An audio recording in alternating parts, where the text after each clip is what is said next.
Alrighty, hello everybody. I hope you are ready for something a little different today. Alright, I am so back, and we are going to be playing some MEIOU Taxes, which is like EU4, but on steroids. But, you know, I've been wanting to play it for a while, and so I've been playing the game off stream a little bit just to kind of get a feel again for how things work. I mean, as much as one can ever truly understand how MEIOU Taxes works, it is, for those of you who don't know, it's very in-depth, and there's a lot of things you can do with it. Yeah, I mean, it's EU4 if they made EU4 for like super nerds instead of just regular nerds. And yeah, we'll see if it breaks my computer, if it shuts it down, or if the stream lags too much. I don't think it should. I think I'll be fine. Again, I've been playing it, and it ran pretty well all the way into like the late 1700s. It never really started freezing a lot for me. It was, I mean, there is a pause on January 1st and February 1st because that's when everything is calculated. You get your money and your manpower on January 1st of the years, and then there's updates to trade in February, and it's very in-depth, and it's not just like, oh yeah, this province has a trade good. You have to open up industries, and you have to invest into the industries, and your pops have needs, and so we're going to kind of mess around with that. We're going to see how it goes. I don't expect this to be like a full campaign. You start in 1330 something, and it goes all the way to like 1850, I believe. So it would be super long. We don't have to do that. We play for a couple hundred years, just kind of mess around and see what happens. But yeah, it'll be good. It'll get us practicing for EU5. Hello, Maxi Zone, Mark of Arc, Amy. Thank you for the 30 months. Also, I look super white today. Don't know why it's like that. Oh well. Nurkor, hello. Morden Solace, like a moth to a flame. I put MEIOU in the title, and boom, there you are. You've been awake for 15 hours? Then go to sleep. Just go to sleep, and the VOD will be up. I know I haven't gotten the VOD up from the stream the other day. I'm getting there. Beatman, hello. Andy Durr. Thelonious, hello. Spunky McGee, hello. Universe Waffle, hello. Who are you gonna play as? I don't know, actually. The game that I've been playing offline was Milan into Italy, which is, you're very strong. Like from the get-go, you're very strong. There was never a moment when I was ever in danger, so maybe something a little bit less free. I'd like to play somewhere where I have to manually develop the institutions. I think that could be interesting because you don't really have to do that in Milan. Like, you just naturally are already set up to do it. I don't know if I want to be in Europe. I don't know. We'll have a look around. Yeah, no, I definitely want something not quite as easy. I want to be challenged in some way. Playing with pain, but also lots of resources. Russia, that's true. That's true. That's true. Or we just play as China and win from day one. All you have to do is win the Chinese Civil War, and then you have unlimited money and unlimited people, and you just win the game. But I don't think we'll do that. Don't think we will do that. Most important prediction, what year will we reach in first stream? You know it's not going to be that far in. 1445 is a crazy prediction. But the game starts in 1337, I believe it is. So maybe you didn't know that. Japan, I was thinking we could go to Japan. We could go to the Japans.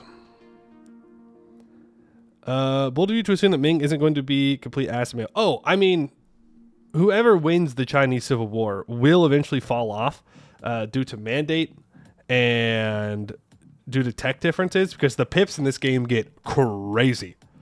Like, it is not like a 1 to 2 pip difference in tech levels. It is massive. So you can really kick ass. Like, at the end of my Italy game, I just went and declared war on China just to see what I could do. And I had like a full front line. So I don't know, there's like 20 infantry and like 8 cavalry or something like that versus like 120,000 of their troops, and I was just wiping them off the map. To be fair, though, I was also very far ahead in Miltech, which is another reason why I don't want to play in Italy, is because it was very easy to stay up to date on tech. Is it Yuan? So I think technically Yuan is still in charge, but China's in the middle of a civil war, so it's split up between a bunch of warlords, but they unite fairly quickly. It's going to be real opium war hours. That's what it was, pretty much. Yeah, I just wanted access to their markets to make money. Ryukyu start with the extra difficulty. Okay, well, yeah, I don't know if I'm quite ready for something like that. I don't even know if Ryukyu is colonized at the start of the game. It's very different. Russia is need for a chill but fun run. Yeah, we could do that. Lots of timber resources, lots of metal and coal and farmlands that you can get playing as Russia. I don't know how you're gonna get pop. Well, I guess you just invest to make sure your pops grow. Hey, Sarah, how you doing? Poland's always neat. True, Poland has like a ton of events too. I was getting pop-ups all the time.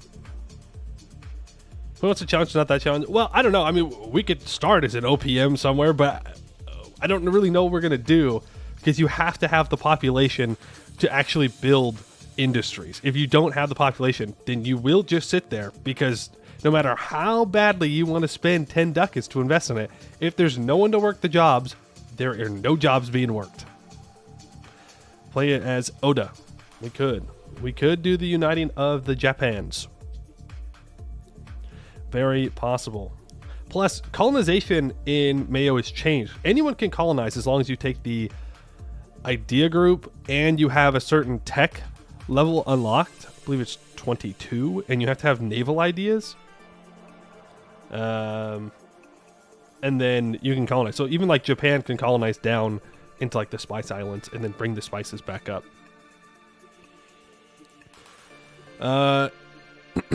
Does Portugal have anything interesting? I've seen it recommended as a good starting, because you're pretty safe. You just ally England, you ally Spain, and then you're fine. No one will touch you. If this is a learning stream, shouldn't be playing an Irish minor, the traditional EU4 tutorial experience. I don't know how well that would go for us. Florence? Yeah, I don't want to play in Italy. Or in the Empire at all. Could do Dynam. True. Do Dynam become a tributary? Very possible. Very, very possible. Quick update about what I did yesterday. Jury duty. Boom. It's over. Boring. Case wasn't all that exciting. Yep, that's the extent of that update. Wish I could have streamed. What is jury duty? My civic duty to go and make sure that someone can have a trial by their peers. Did I kill someone? No. I don't think I'd be allowed to sit on a jury if I'm the one who killed someone. I mean, that would be convenient, but I'm not sure they'd quite allow that. Tectonic order. Objective survive. True. If you vote for the death penalty, I mean, okay, relax. It wasn't a murder case. You think I'd be here today if it was a murder case? No. Like the ones that declares guilty and all that? Yeah. Yeah. You got it. I do not believe that I knew is an option. I'm gonna be so real with you. Also, exclamation point MEIOU. Not like M-A-Y-O, but like M-E-I-O-U. Will get you to the Steam page for the mod. Okay, let me open this bad boy up here. MEIOU Taxes 3.0. What did you vote in the jury? Yeah, it's all confidential. You can't talk about the case or anything like that. All confidential. But I'll tell you, it wasn't murder. I can tell you that much. Not even close.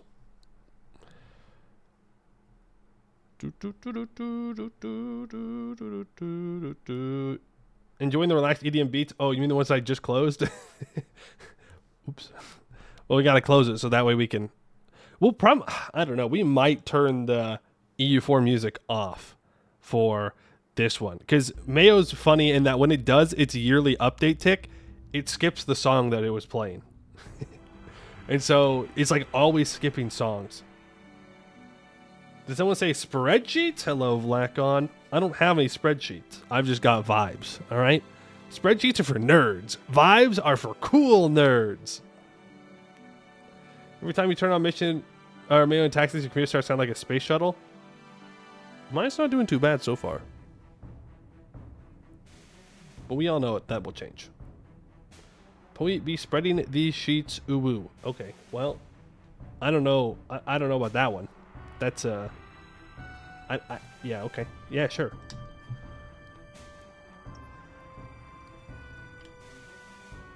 Vibes are cool, but have you heard about pivot tables? No, actually. I have no idea what a pivot table is. Have you played any Space Marine 2? I keep seeing people talk about it, but I don't know what it is. I'll be so totally real with you. Space Marine 2. Is that a Warhammer thing? Yeah, it's the Warhammer game. See, I don't know anything about Warhammer, so. Pivot D's balls? I think a Pivot D's nuts would have been better, but yeah, I'll give it to you. Super Soldier smashes alien with guns. Oh, like XCOM? No, they've got big armor on. Wait, is it like an extraction shooter? Is this just like Deep Rock Galactic, but Warhammer? I don't know. But no, I have not seen it. I have not like watched any gameplay or anything like that. It's a 2010 shooter. Oh, is it a remaster? Is that what happened? I was watching a remaster last night. I was watching Will Neff play Backyard Baseball 1993. I stayed up till like 1:30 in the morning. Way longer than I should have stayed awake. I was invested though. Not that I'll ever play the game, but let me tell you what, I was there. Little fishies are going to win the whole thing. I'm a believer. Don't one moment you read your first novel, next you're addicted to plastic crack. Yeah, sounds like a lot of money.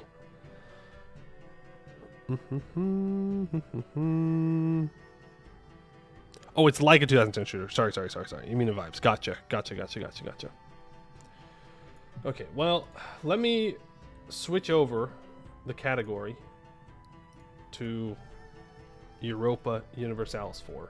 Short yap today. Very short yap. But, I mean, we're not done yapping. We're going to be talking about this, but you know how it is. You know how it is. All right. Game screen. Boom. Here we go. Welcome to MEIOU Taxes. EU4, but crazy. Might get to see Unpausing before you fall asleep. Maybe. Okay, so yeah, this is MEIOU Taxes. It is EU4 on steroids.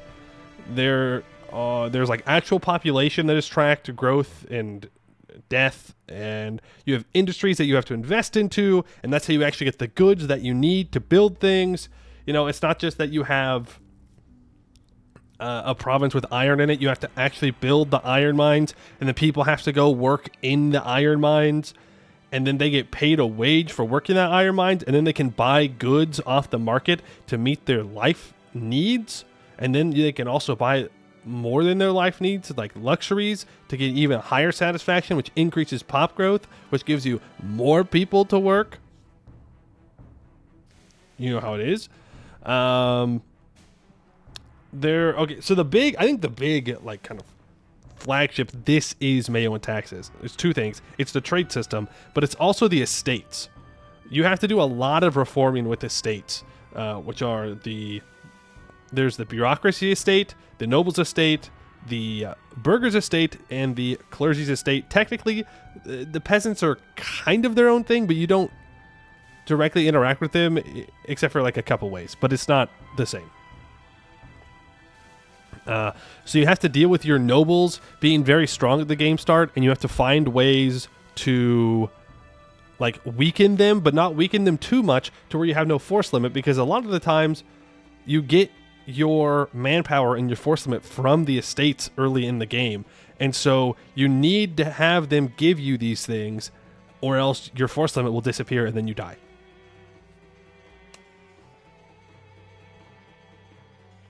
Levies? Yes, it is like levies, but you don't have to raise them. I mean, we'll go over when we decide on a nation. But where do we want to play? That is the question. How much relearning you need to play it? I'm not sure. How good is the AI? I don't know. You wear a Civ 4 head? Whoa. All I did was play a couple of games of Caveman to Cosmos, some of them into the Renaissance period. Thank you very much, and I'm pretty impressed by that. It means I'm pretty good. Even won a game. I even won a game because I got a lot of population in the game. Wilhelm or Manta? I don't know. I have not played a single second of base game 4, but I'm gonna go with hold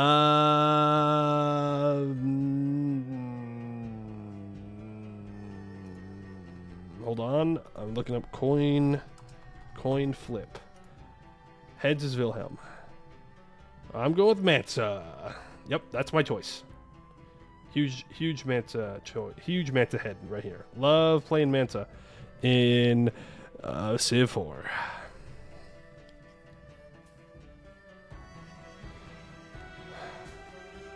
Okay, so we've had a couple options. We've had Russia region as an option. People have been saying the Japans as well, though I am not seeing Oda. So we would have to play what, like Toki, right? Let's play Toki. Can we vote? I mean, we can do a vote, but I want to lock down a couple of options before we start a vote.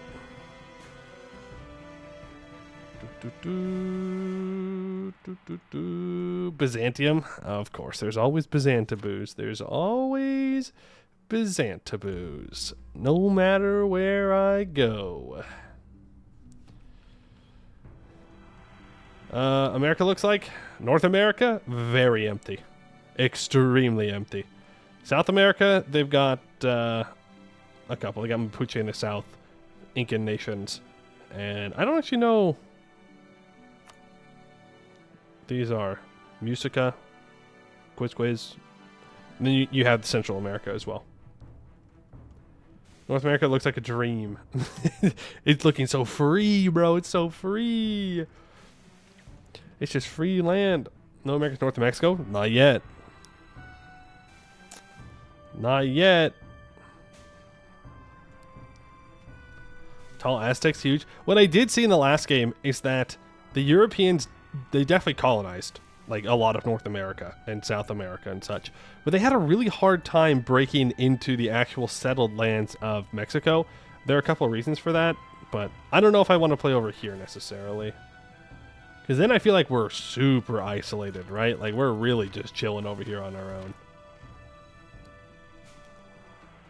Can they not describe how this mod performs? I imagine with all the tags and live population tracking, this mod is going to be real number cruncher for the CPU and RAM. Yes. No, it is extremely performance heavy. Extremely performance heavy. Don't know if I necessarily want to play one of the colonizers. But the game that I was playing was Milan. And you kind of sit here and you just stay in the empire. Eventually you'll be voted emperor, and then you steal all of the pops from Germany, and you have the largest city in the world. That's what I did. Ethiopia. I guess Ethiopia could be an option. Vietnam. Yep, we have Dai Viet.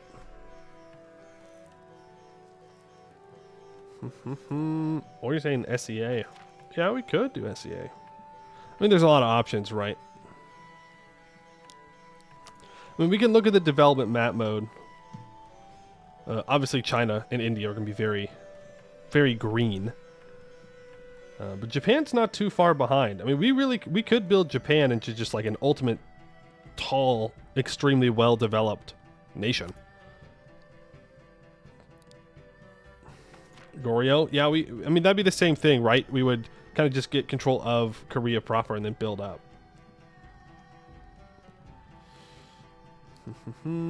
The Caucasia region. There is one that has a unique religion down here. In Chechnya. Simsir? Simsir. That's a Pokemon, isn't it? Yeah, that's the red one. The red monkey from Gen 5. Oh, that's Semisear, actually. I think it's Semisear, Semipore, and then the grass type. But I don't know why you'd ever choose that.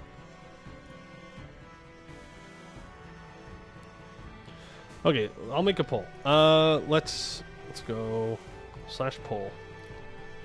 Which MEIOU nation? Question mark. So we're gonna put in Russia region. I don't know who in there we want to play. I don't know if we'd want to play Muscovy or a different one. We have the Russia region. We have Japan region. Don't know which one we'd want to choose yet.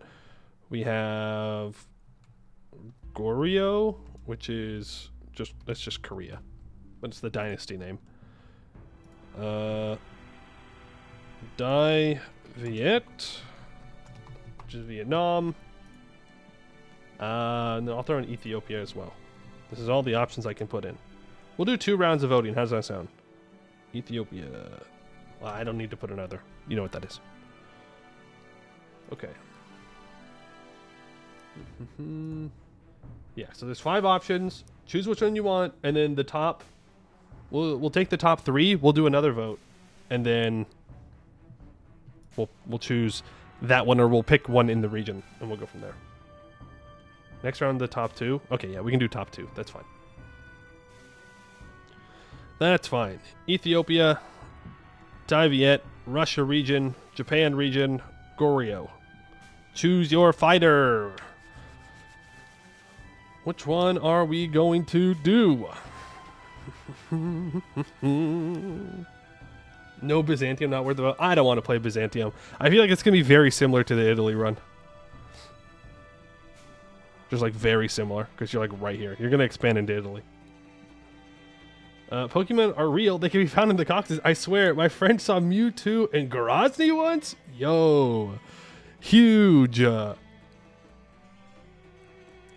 Huge. I'm surprised Japan did not get more votes. I'll be so totally real with you.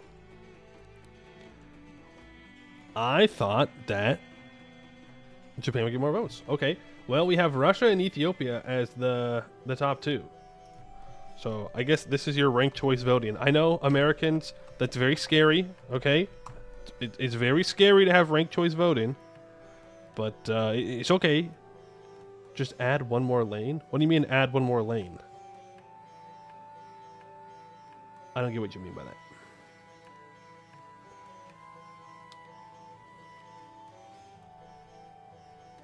What do you mean by one more lane?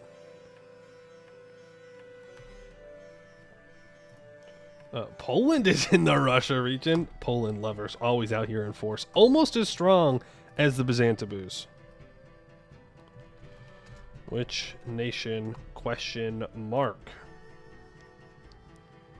Switzerland gets to vote if we will spend 5 billion on one more lane. No, you cannot use your gold to buy votes. One more lane will fix traffic. Oh, sorry. Yeah, I wasn't even in my American brain mode. You're so right. You're so, just one more lane. It'll make the communications efficiency even better. Okay, we have the Russia region, and we have Ethiopia. I'm surprised. I'm not gonna lie. All right, these are your 2 options. Pick which one you want, and then we will go from there. If you choose Poland, you just have to build galleys. I don't think that's true. I don't think that is the truth. They made a 1300s mod for Ambadar? Wow, Ganor looking kind of weird. Looking kind of strange. Ooh, it is neck and neck. I mean, I'm down for either one of these. I think these could both be interesting spots. No, you can't tie it. You can't tie it. No, no, no, no, no, no. No, no, no. If you tie it, we're playing Fortnite. We're playing Fortnite if you tie it, okay? Pick something. Commit. Commit to one. Oh, 2, 1. Okay. The people have spoken. The people have spoken, and they want to play as Ethiopia. Very well, then. Say goodbye to the Russian area. We are going down here. And we have a bunch of rebellious divisions. All right, well, let's just get into it, and we're going to see how it goes. They never got Ethiopia. True. We're going to keep those colonizers out again. Hold on. I got to make sure. We're still on normal, right? Yeah. Okay. Play game. Da-da-da-da. And then we're going to get in, and we have to actually unpause immediately to let the first year tick go over. I have no plan for Ethiopia. I mean, I had sort of a plan if we played in the Russia region, but this one, I mean, well, I've got some ideas what we could do. I think our biggest problem, if I had to guess, is going to be communication efficiency, because we probably have lots of hills and highlands and mountains. So we're going to have to work really hard to work on our pathing. But yes, that's what I was saying. It's coffee. We just produce a shit ton of coffee and we export it to the Mamluks. That's going to be the play. And that will make us stupid money. Now, will he go Jewish Ethiopia? No. No. I don't even know how you would do that in MEIOU. Like, I legitimately have no idea how you do that. Number one, the Jewish provinces are owned by a vassal. But number two, I don't... Can you even provoke rebels? Because, like, it's a whole thing. Religion is a whole thing. It's not as simple. Retaking the Holy Land, Alexandria and Jerusalem and Antioch. Yeah, well, I mean, we might have to make our way up there and retake it. We'll see, though. Okay, whole bunch of government reforms, all done. We have centralism in Shua. Okay. Welcome to MEIOU and taxes. We actually start with a really low corruption. That's kind of nice. Hey, Rogo. We do a MEIOU tax today. Saw one playthrough by Roomba a long time ago. Not even sure what it does now. Well, it is very in depth, and we have a bunch of stuff to read here. This just looks like information. Are there any interesting historical or fantasy tags that we could form? It doesn't look like it. Aquitania, the Almohad Empire, Latin Empire, Illyria, Kingdom of Aros. Should we just leave this on to see if anyone forms them? We can. We just leave it on. Leave it on normal difficulty. Religious minorities, culture conversion speed. I mean, I like playing with these on historical. It makes your life more difficult, but I think it's more interesting that way. We'll leave the settings unlocked, so that way we can come and change things if we really want to. No Axum. I'm not seeing an Axum here. So, no. Okay, man, I don't even know where to start. I'm no expert, by the way. Like, I have a base idea of what we're doing, but I am no expert. We're not going to be able to change anything until we unpause for a day, but let's take a look at our capital. Wooded mountains. Any rivers here? Oh, boy. Oh, boy. Our communications efficiency is going to be dog water.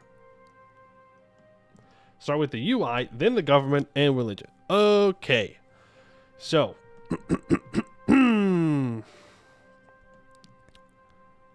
These are our merchants. These are our colonists. These are our diplomats. These are our missionaries. Admin, Diplo, mill points. You don't use them to develop anymore. But you do use them to get taxes out of people. It's a whole thing. It's a whole thing.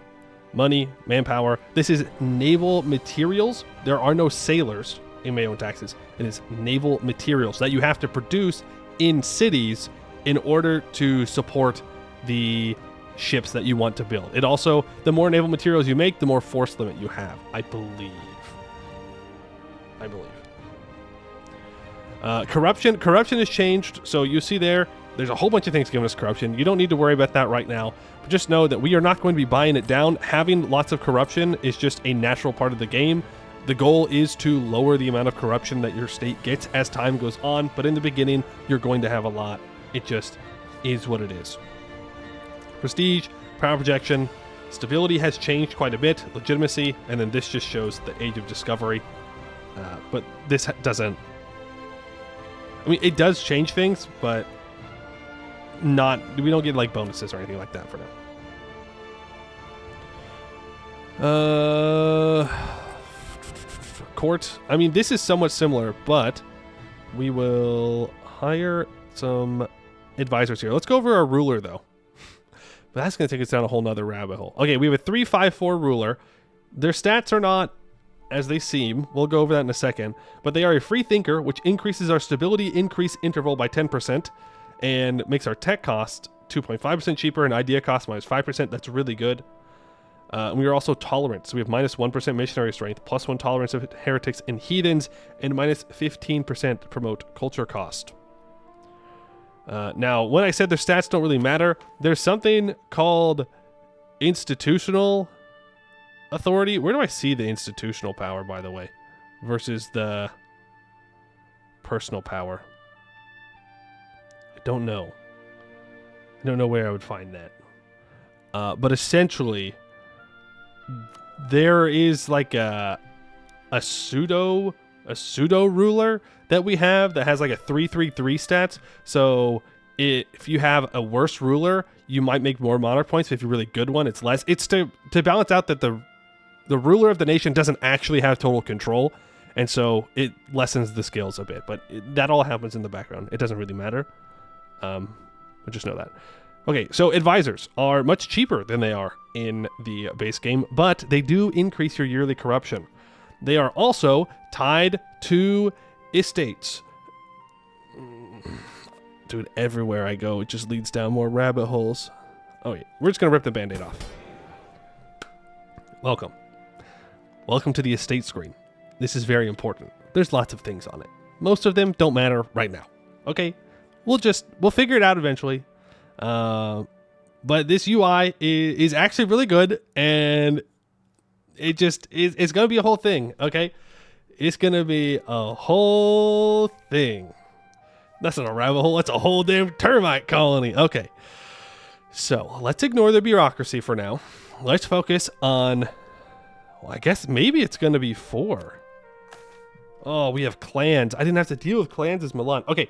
Let's see what the 4 main, 4 main estates. There's the nobility, the burghers, the tribes, and the clergy. Each one are given privileges, which are, well, not, that's not true. Each one have reforms, which are these bigger buttons that you see. And the nobles have privileges, which are these smaller ones underneath, which honestly don't look too bad. Just saying. All right, the goal is that we want them to be maybe not as powerful, but very loyal. Our goal, personally, is going to be trying to get the burghers to be stronger, because we need the burghers to get some institutions and also to build up cities. And we definitely want to build up cities for the industry that they can provide.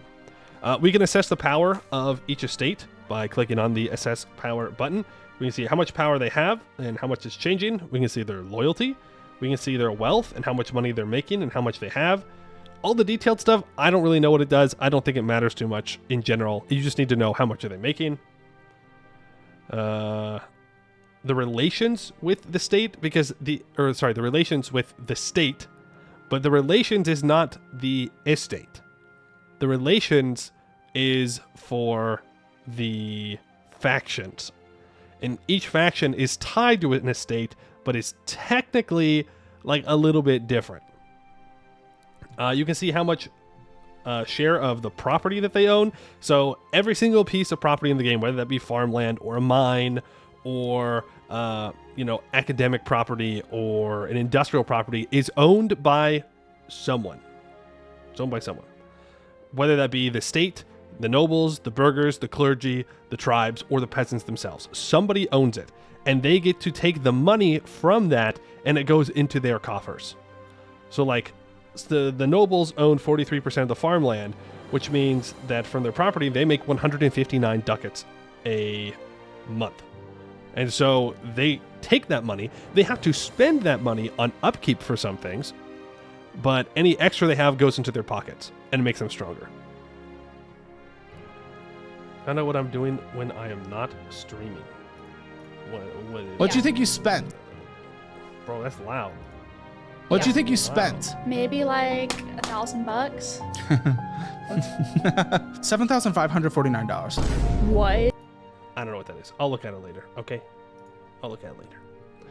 We're deep in the MEIOU taxes right now. We're so focused. We're so locked in. Okay, there are a lot of privileges, and we'll deal with them as the time comes. I can't possibly go over every single little thing that happens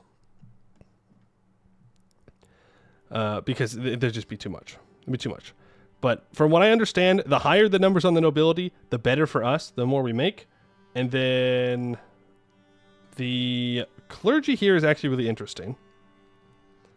So let's go over the clergy. So right now, the church authority is secular. The state has no special powers over the church, yet the church holds no inherent powers within the state, marking the relationship as one of ordinary organization and legal authority, nothing more. So this gives 15% clergy gravity, -2 base spirituality, and 100% clergy power from wealth. Now, if we go to reviewing rights and reforms, and we go to church authority here, we can see all of the possible levels that this could be at. Right now, it is on secular, but you can switch it. So, for example, right now, we have this, the clergy means secular, which we just read, but if we wanted to change it to subordinate, we could. It would still have the same clergy gravity, but instead of 100 clergy power from wealth, it would be 50% clergy power from wealth and 25% autonomy from clergy.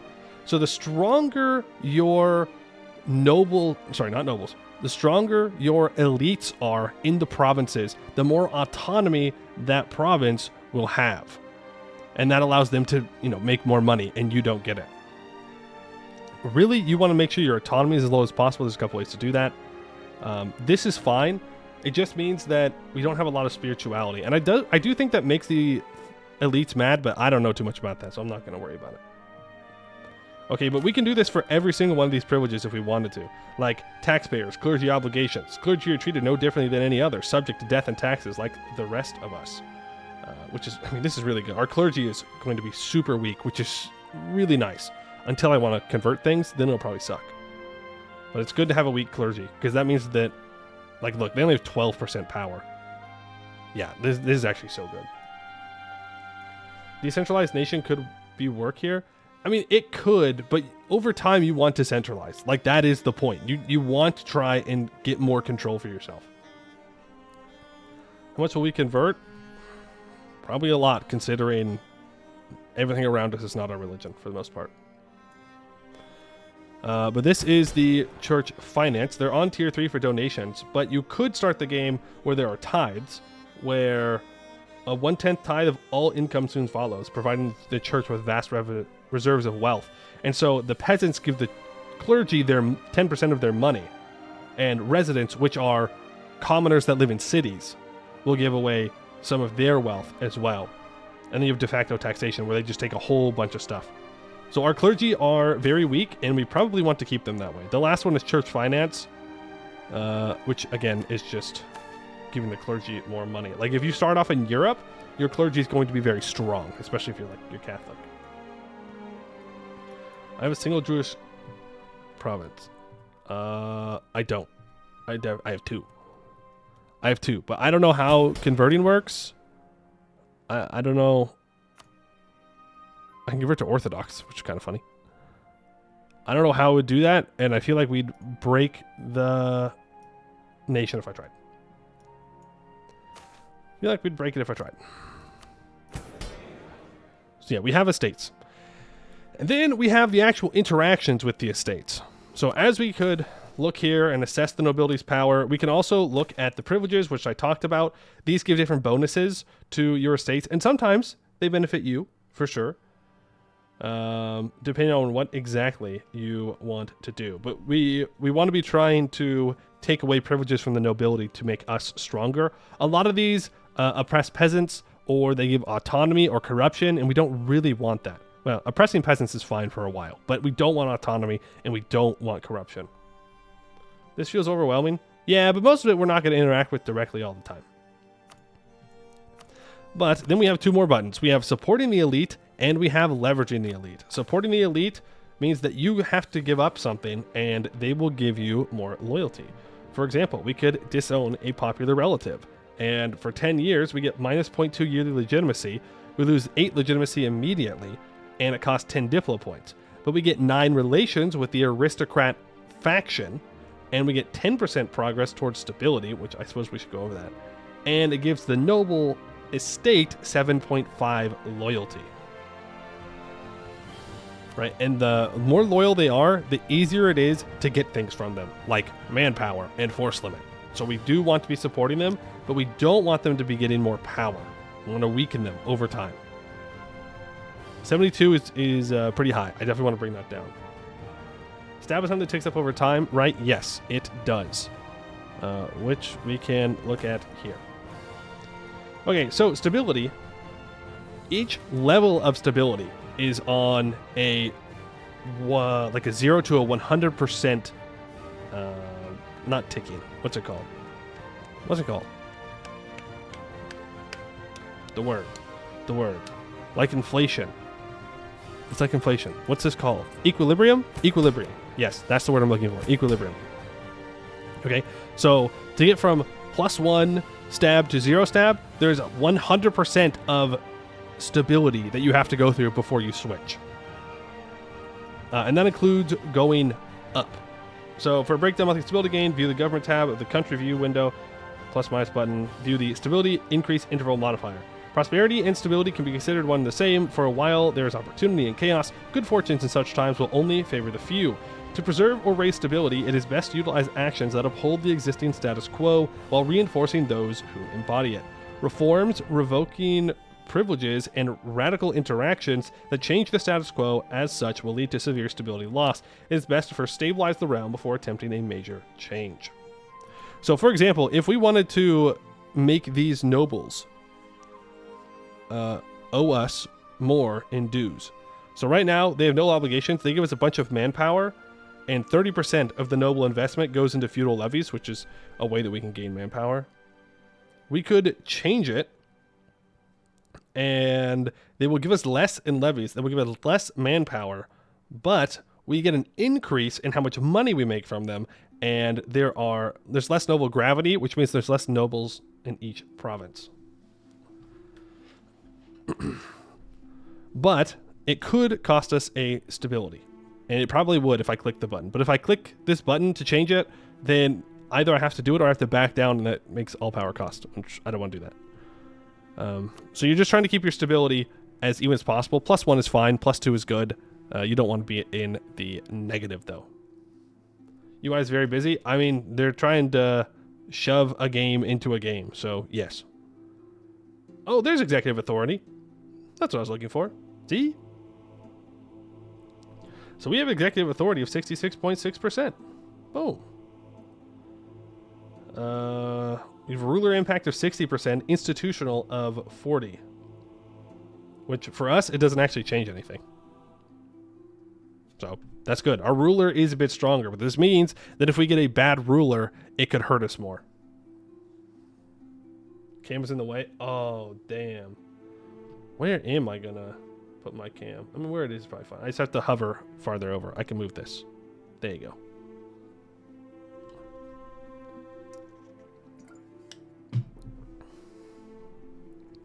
There you go. And so our 354 is actually a 354. But if we get, you know, a 111, it might not give us as many monarch points as it would if we have more institutional authority.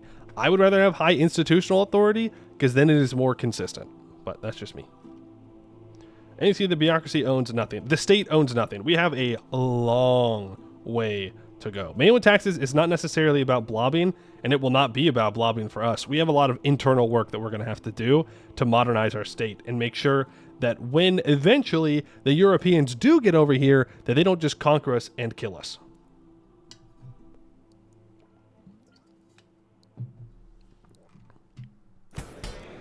But I think we talked about the details of estates enough for now. I am going to do some support. I would like my nobles to be more loyal.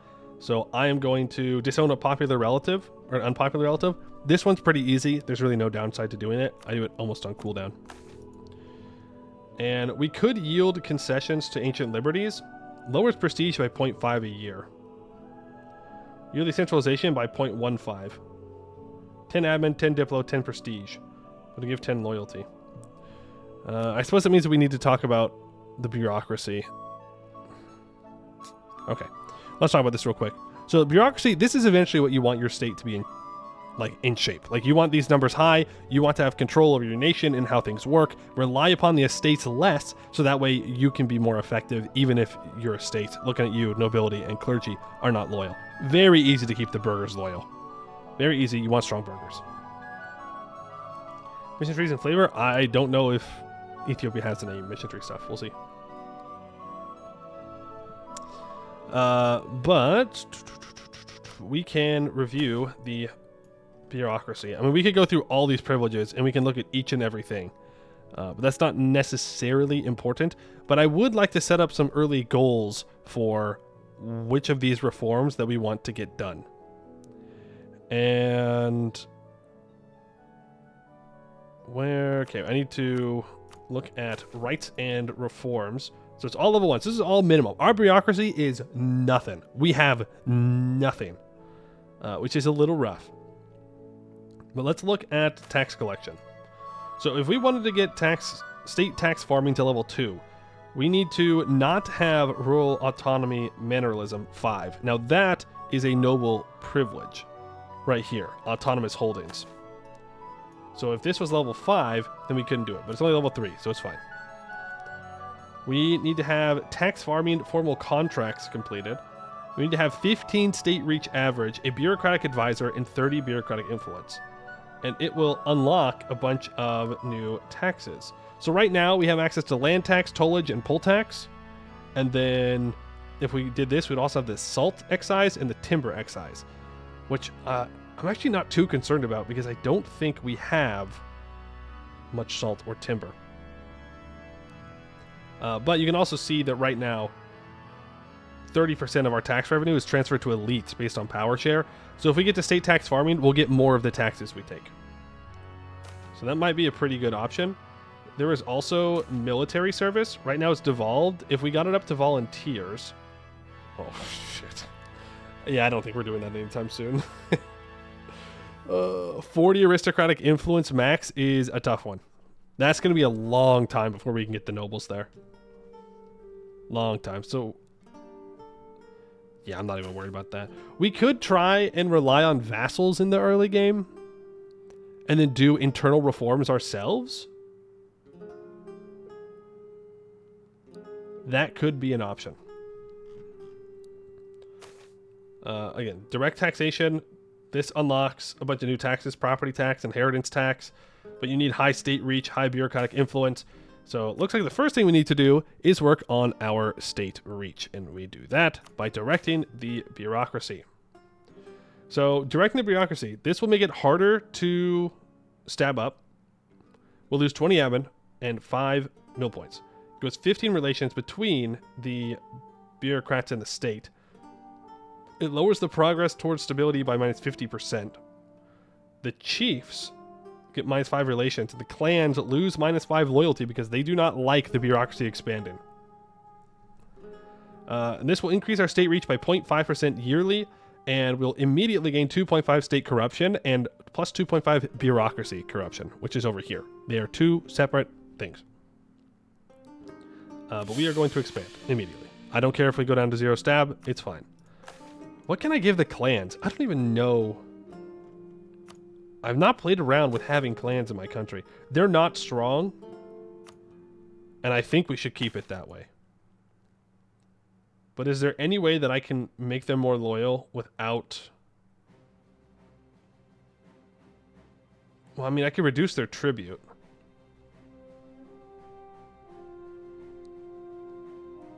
I don't really care. I don't really care. We'll keep them weak. The clergy... The clergy... We can definitely get them more loyal. We can perform a show of devotion. We lose 10 of each monarch point. We gain 15 relations with the spiritualists. And we gain 10 clergy loyalty. So let's do that. The other clergy options, I give them money. Which I don't want to. We don't make a lot of money. But this isn't our actual income. We have to wait for an unpause. And then the burghers. The burghers, we do want to support. So... we want lots of burgher power to make sure that they exist because they will make us tons of money in the long run and eventually they will pay for infrastructure, which we haven't even talked about yet. We haven't even talked about how infrastructure actually works. But for now, I would like to support burgher autonomy. This is going to increase monthly autonomy change in our country, but it's going to give them 1% power per year, and we need to start on that right away. I also want to promote and support commerce. It will reduce our trade efficiency, but reduce the commerce production inefficiency. Which I'm not I think that means that it just makes our trade value higher. Like the actual amount of trade we can do, I believe. I'm going to click the button. We're going to make them real strong. We can also provide tax relief if we want them to keep all their money, but I kind of want their money right now, so we're going to keep it. Exclamation point MEIOU, M-E-I-O-U, like in the title. We'll get you to the mod. Okay, I think we went over enough about the estates. I mean, there's a whole bunch more stuff about like the military and like the kinds of military that we have and where we're getting our manpower from and how much we're spending on it, but we don't actually need to know that. Like, I'm sure if you really want to min-max things, you can, but no.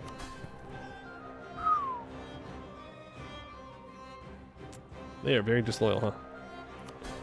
Very disloyal. Okay, let's go back. So we've talked about the factions a little bit. You can find them down here. Depending on the faction in charge, you get different bonuses, just like factions in the base game. The aristocrats give yearly legitimacy, but for autonomy change, spiritualists give less cost to unjustified demands, but autonomy change. The metropolitans, on the other hand, gain you trade efficiency and global trade power at the cost of legitimacy and mandate growth, which we don't have. So we want the metropolitans or the bureaucrats to be in charge. Bureaucrats do give yearly corruption, but they lower the material costs for projects. But it's going to be a long time before the bureaucrats are in charge. And the chiefs, you have lots of autonomy and manpower trade cost modifier.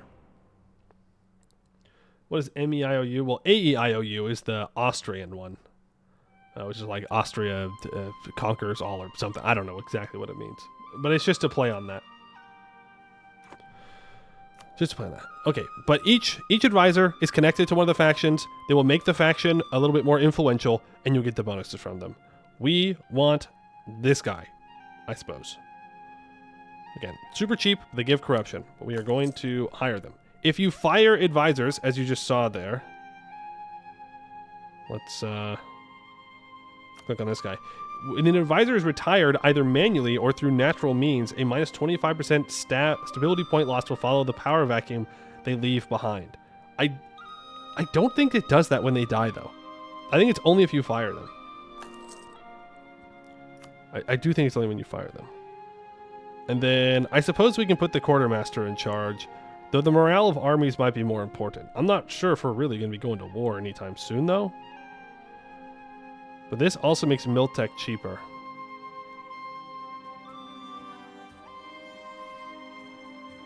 Let's go for the cheaper Miltech. I think that's more important to me right now. Okay, there are policies. So the policies you don't get from idea groups. You just have them, and eventually some more do unlock. For us, I don't really care about the missionary strength right now, I don't think. I could care so we can start converting stuff, which is a pretty good idea. So maybe I do. We want more centralization, which is what replaces absolutism. Gives you more trade power, more morale of armies, cheaper tech cost. It increases other things, right? But right now we have a max of 0, so we don't need that policy. So I think I'm going to go with enforce religious law for 2.5% missionary strength. And I'm going to put in aggressive policing. -4 national unrest, but -15% manpower recovery speed. That's fine. There we go. So that is that taken care of. Nothing here I need to worry about. I mean, there are, of course, rivals that we have to choose. Funj is a decent rival. Alwa is a decent rival. And there are a lot of good rivals. There's no straight crossing, by the way. Is there? I don't think there's a straight crossing here. Yeah, Ajran can be a good rival as well. Okay, we can embrace an institution. So institutions work a little bit differently. Anyone can spawn institutions in their land. It's not just like a simple spread thing, though. You have to meet the requirements. So, for example, the first institution that we really want is commercialization. If we want to invent commercialization in our country, we need to have our commerce rights at 8 and our urban governance rights at least 3. And that is these two. So we need to up the burger power and influence so that way we can spawn commercialism. It will increase the tech cost if you don't have it, as it usually does, but we definitely want to get that going. For sure. Now, if I do want to upgrade this, I need 20 burger average power and 25 metropolitan influence, and I need either trade or plutocracy ideas, or 25 average burger power. So either stronger burgers, trade ideas, plutocracy ideas, and that will allow us to get to the next level. We're going to need to take trade ideas most likely. We'll see how it goes. Which we should probably go over our ideas. Also, we're Tech 13. The Mamluks, for example, big bad in the area, 15. So, something to keep in mind. Okay, ideas. So, this is going to look scary. Okay, it's fine though. Relax. It's all good. So this little graphic in here is just telling you what ideas you need to unlock other ones. For example, if you want to unlock professional army, you need standing army and quality ideas. If you want grand army, you need quantity and standing army ideas. Yeah? If there is an X, that means that they are mutually exclusive. So you cannot have mercantilism ideas and free trade ideas. You can only have one or the other. Same thing with aristocracy and plutocracy, agrarian and industrial, and expansion and exploration, it seems. I didn't know about that one, but okay. Everyone starts off with 2 idea groups, I believe, everyone. Maybe it's depending on tech. We have diplomacy and quantity. Not the 2 that I would have chosen, if I had the choice, but that is what we have. So diplomacy gives us minus 10% war score cost, minus 10% unjustified demands, plus 1 diplomats, plus 2 diplo rep, plus 1 alliance limit, plus 1 diplo relations, and minus 10% envoy travel time, because there is a difference between your alliance limit and your diplo relations. Your alliance limit is dependent on your rank in the world, and your diplo relations includes alliances and then any subjects you have, or, military access, whatever it is. Minus 25% diplo advisor cost, 20% improved relations, and plus 20% claim duration. There are some policies if you have the right ones. In this case, if we took diplo ideas and evangelical ideas, we get an additional missionary. But I don't believe you have to put it in the policy. I might be wrong about that, though. Then we also have quantity ideas. We have 10% military production, 20% national supply limit, minus 25% manpower recruitment cost, minus 10% garrison infrastructure cost, minus 15% recruitment time, plus 10% investment in levies from the elites, and minus 10% land attrition. We get plus 1 leaders without upkeep, plus 10% available manpower pool, and minus 7.5% manpower training cost modifier. 25% manpower recovery speed, and 25% reinforcement speed. And so we will unlock other idea groups as we go down. As for what we want, I mean, we'll probably take trade ideas and economic ideas rather early on. Like, bureaucracy ideas would be good too, but I feel like trade and economic are the two things that we need to really boost our burghers up and make them stronger. Though we can see that we've already unlocked some additional idea groups because we have diplomacy. Diplomacy unlocks influence ideas and eminence ideas.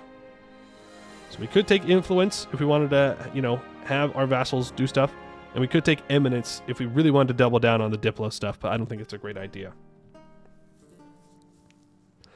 Do keep in mind, though, that integrating subjects is a much longer process. It's not just like 10 years. You have to actually integrate them. Like, there's a timer thing. That's a tributary. Where am I? Annex. Oh, no. Wait, no. I think I'm thinking about personal unions. Personal unions are actually complete ass in this. You don't want personal unions. You'll never integrate them. Like, in the Italy run, I got a personal union over Hungary in the early 1400s, and even at like 1750, I couldn't annex them because they weren't done integrating. It's a scam. It's a scam. But our subjects are special. They're divisions, and so in order to annex them, they have to be loyal, obviously. They only need 100 relations, but you have to have certain reforms completed to annex them. So it will be a long time before we can annex our divisions. Yippee.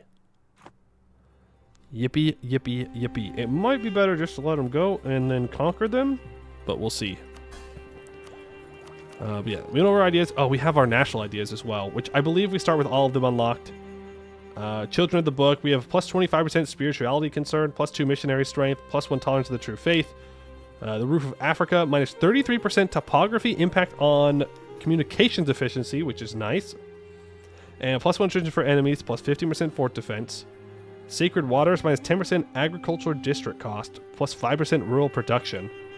Lands Far Off, plus 2 Diplo Rep, plus 15% improved relations. King of Kings, we have 0.25 yearly legitimacy, 15% income from vassals, and minus 10% liberty desire in subjects. Glorious Victories, 5% morale of armies, 5% infantry combat ability, and plus 20% national supply limit modifier. And then we have 1 Empire, minus 10% stability increase interval, plus 0.3 yearly prestige. So we get all those bonuses from the start, which is pretty good because in addition to our religion, which gives an additional plus 1% missionary strength, that's plus 3% missionary strength automatically. And then we take the policy, and that gives us an additional 2.5. That's 5.5% conversion, which is really good. And there is piety and stuff. I don't really know how this works, so I'm not going to pay attention to it yet. I'll figure it out at some point in the future. As for missions, no, it doesn't look like we have missions. Well, we do, but they're just like, go conquer this province. It's like, oh, okay. So, don't need to worry about that. But we have plenty to do without missions. What is this, Oriental? Yeah, that's what it's called. It's called Oriental.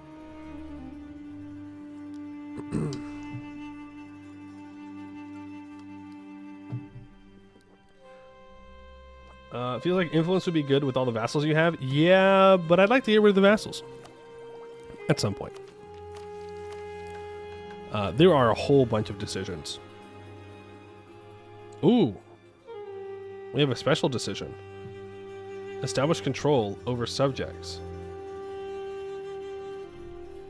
So either we have to embrace meritocracy, which isn't going to happen. Probably at all. Or we have to have admin tech of 20 and commercialism. Or we have to have admin tech 30. And 200 diplo power. And that gets rid of the nominal empire government reform. Okay. A lot of these reforms are, you know, they're fine. They're fine. Okay, we have nominal realm government reforms. This allows alliances between vassals and allows wars between vassals. Reduces liberty, desire, and subjects by 15%. Okay. Our rule over the most autonomous elements of our domain is fragile, with only a nominal overlordship of such territories. Autonomous behavior for our subjects is commonplace. Alright. Alright. So we're going to have to be careful with our subjects, because they can do bad things. Let's begin converting stuff, and let's embrace an institution. So centralism, we have it. We can embrace it. It'll give minus 20% all power cost and plus 20 maximum centralization. Boom. That's great. So now we will stay at 20 centralization. Well, actually, I think it'll go down because I did the noble thing, but that's okay. We can get it back up. Does Ethiopia get their special units like base game? Don't know. I've never played this. I've never played Ethiopia. I have no idea. You know as much as I do about Ethiopia. As for a merchant, let's just make sure that we put it down in our home node. I do believe you have to have a merchant in every node in order for sectors to trade, but all of that doesn't matter. It's a whole thing that we don't need to worry about at the moment. I think that's all the stuff in this UI that we have to go over. There is some stuff with the UI we have to change, but that's after the tick. Now we look at provinces. Okay, so once again, looks very scary, but there's a lot of stuff that you can ignore. All right, this entire chunk of things down here, ignore. These are just the kind of taxes. It's all automated. We don't have to worry about it. Boom. No point. We have our castles down here. Castles are the only buildings that you build, and we don't need to upgrade that, so it's fine. We now have 3 different kinds of development. We have rural development, we have urban development, and we have upper class development. All this adds into our total development. Yay! We have autonomy, which is going to not just be at 0 for every stated province, because you have something called communications efficiency. So communications efficiency is how fast your provinces can communicate with your capital. Okay? So if we go through each of these, in our capital, perfect communication, no problem. We go 1 province north, we still have perfect communication. But not really. Right? There's 100% perfect communication in our capital. We go north into Begemdir, and we have 95.2% communications efficiency. This affects autonomy change, so you want to try and have as much communication efficiency as you possibly can. Is this a mod? Yes. Yeah, but it's like a game within a game. It's like a game within a game. Okay, so that's how communication efficiency works, and there are ways to increase that, which is now when we will talk about infrastructure. There are multiple kinds of infrastructure. There's capital, amenities, garrisons, road networks, irrigation, and harbors. So capitals increase the global communications efficiency with your capital. Think of it like an administrative center. Amenities are like urban housing, as it says, so you need this for higher population levels. Garrisons will put these little blue forts everywhere, so that way every province is protected. Increases defensiveness. Road networks make it faster and easier for communications efficiency to go through.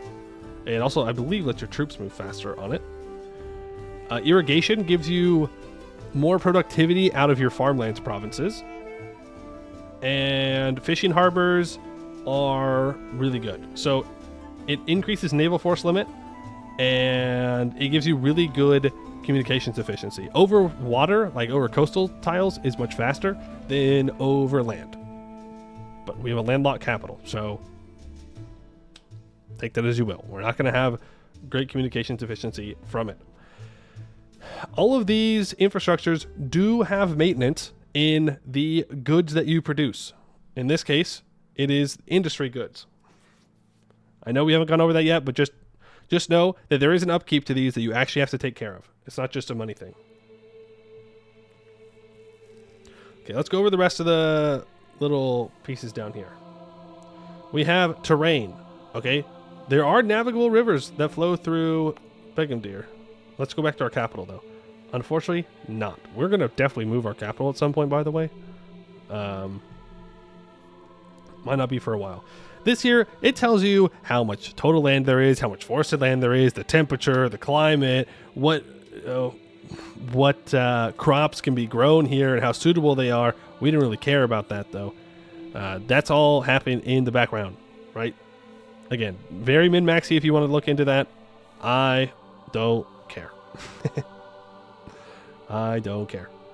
But also, if you hover over this, it will tell you if there are special goods that you can access in those provinces. So, for example, in Alasta, we can grow incense, which is an exotic.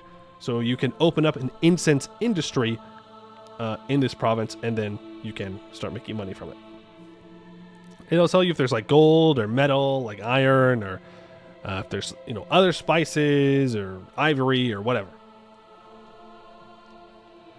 Whatever it is. Provincial administration, military.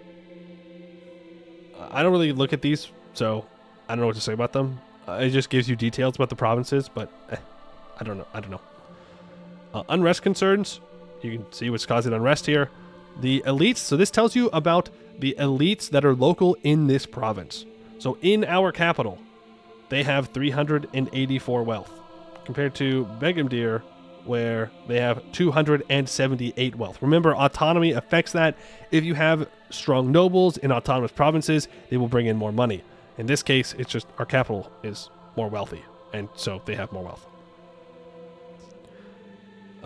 Religion, you can see a breakdown of the religious pops in your country. So in total, we have 112 people in this province, and Tewahedo, which is our primary religion, has 64.2 thousand people. There are 21.7 thousand Jewish people, 16,000 Sunni people, and 10,000 Orthodox people. I believe over time, religious minorities will convert. I think that's how that works. I think it's based on spirituality, but don't quote me on that. I'm not sure. All I really care about is if the province is our religion. That's all that really matters. We have population. So this gives you a total breakdown of the total amount of pops you have in the tens of thousands, I believe. So we have 99,000 peasants. Is that correct? Yeah, that seems about right. So we have 99,000 peasants, 11,000 residents. Remember, residents are commoners in cities. We have 0.3 tens of thousands burghers. We have 1,000 nobles and like 0.6 clergy. Okay. The exact numbers do matter later on. Right now, they don't. You can see how much they're growing from birth. You can see if people are immigrating. You can see if people are emigrating away. You can see if people are getting promoted, if they're getting demoted. And then below that, you can see their needs for their food and their life and their comfort and their luxury and their knowledge and their freedom and what they want. We don't care about that right now, though. You can see their total wealth. You can see their wage income and their property income and what they consume. And there's a whole bunch of numbers here that don't really matter. Okay, you can see the numbers. This UI does matter. This tells you how much labor you have available. That's not going to calculate yet, though. We need to let it go over the year tick. The next important thing is property. So this replaces like buildings and to a certain extent development. But this is how you actually like unlock and have goods. So in our case, in our capital, the total amount of resources, which is rural production, is 577. There are 0 mines in our capital, which means you can never build them. I think you can increase the amount you get through technology, but I don't think you can change the total amount of land that there is. It is what it is. All the way there. You spend an hour yapping about the UI. I know. And then we're going to unpause and we're not going to touch any of it for a while, but I just want to throw it out there so people kind of know what we're playing with here. So in our capital, we have 234 potential farmland And we have 126.263 farmland that has been built. And remember, that is all owned by somebody. Most likely, in this case, the nobles. And then we have forestries as well. And we have 53.125 size and 343 potential. So we do have a lot of forestries, which is good. We want the price of lumber to be low. And then you can see the amount of income it's making afterwards. So in total, our rural resources are making 34.8. And then we have districts. Districts are urban. So industrial, academic, commercial. Commercial is about trade. Academic is about learning. And industrial is about the goods that you are producing.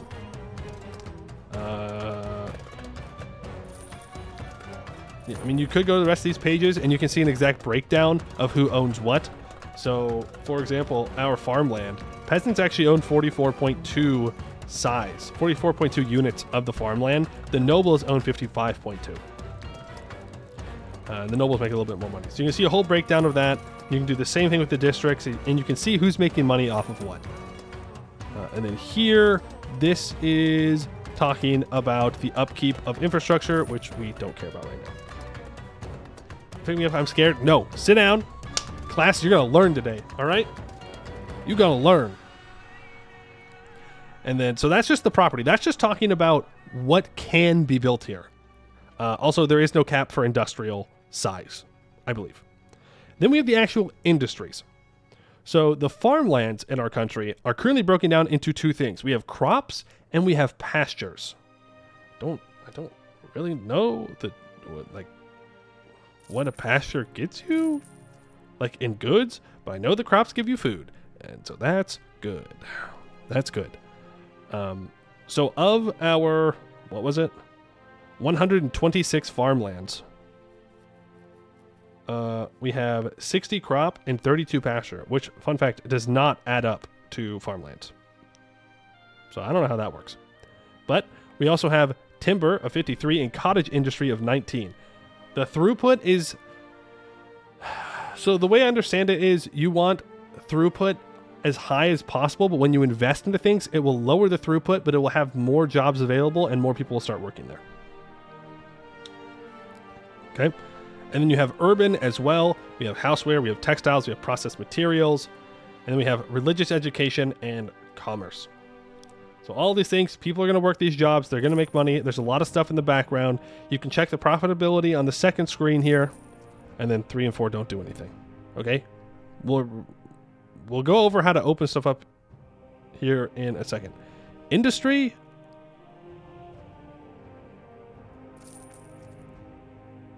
Okay, I guess that's how I know what they do. Look, I'm learning. Okay, so we can see what's actually being done. Like, it's telling us our crop output is 11.6, but the potential that we have right now is for 13.1. I'm assuming there's going to be profit shortages, or labor shortages. We'll see, though. But, for example, we can go to page 2 here, and we can go to pasture, and we can see their outputs. Now, the pasture is outputting 3.9 food, but it's also giving us a little bit of salt and a little bit of fiber, which is good, in case you don't have salt from other places. And those are all needs that people need. It's whatever. Interesting. I did not know that. This is trade. It's still pretty arcane to me. I know that you trade goods with sectors that you have merchants in and a province in. Yep. And that's about the extent of what I know. We then have province locations, these things that you can see on the maps. They will give bonuses to your provinces. So, for example, in our current capital, we have 10% commerce output, 1% ideal burger size modifier, and plus twin ideal burger size minimum. So that means that Amhara is a good capital. Perhaps the best capital of the land around us due to that natural location. But we could decide maybe we want our capital up here at some point. We'll see. We'll see. What'd your shirt say? I really like penguins. I really like penguins. Okay, then we have minor center of trade, minor center of production. This is just telling you that your province is good at these things, and they give you more benefits. The way you get merchants in this game is through having strong centers of trade. So you have to build up cities to get merchants. Is that my merch? No, no, no. It's just a shirt I got for Christmas, I believe. I do not have merch. And then I think that's all the little icons. I don't think I'm missing any icons. Well, there is like the natural locations for harbors. This is like, yeah, so this location gets 10% more commerce, 1% ideal burger size, and then it has harbor effects as well. So your harborage infrastructure is cheaper, your commerce output is increased. So as is pretty much always the truth, you want cities on the coast. They're very good. Yep, that's where you want to build up your big harbors. Okay. Is that it? I think we can unpause. Right? We can at least unpause for one day. It's going to lag, though. Fair warning. This first one's going to be the longest of the pauses. Are there any special buildings? No, the only buildings you build are forts. Otherwise, you have to invest into industries. There are some wonders, though. Like, you can build the Suez. It's not popping up right now, but you can build it eventually. I believe there's something in Jerusalem. There's one in Rome. But there's no, like, marketplaces or anything like that. Okay, we've had our yearly tick, and so it has now updated everything. So if we go into our population, it's still not telling us our labor demand or supply. Might have to wait for February tick. Might have to wait a whole year, but we can play. Like, we're good to play.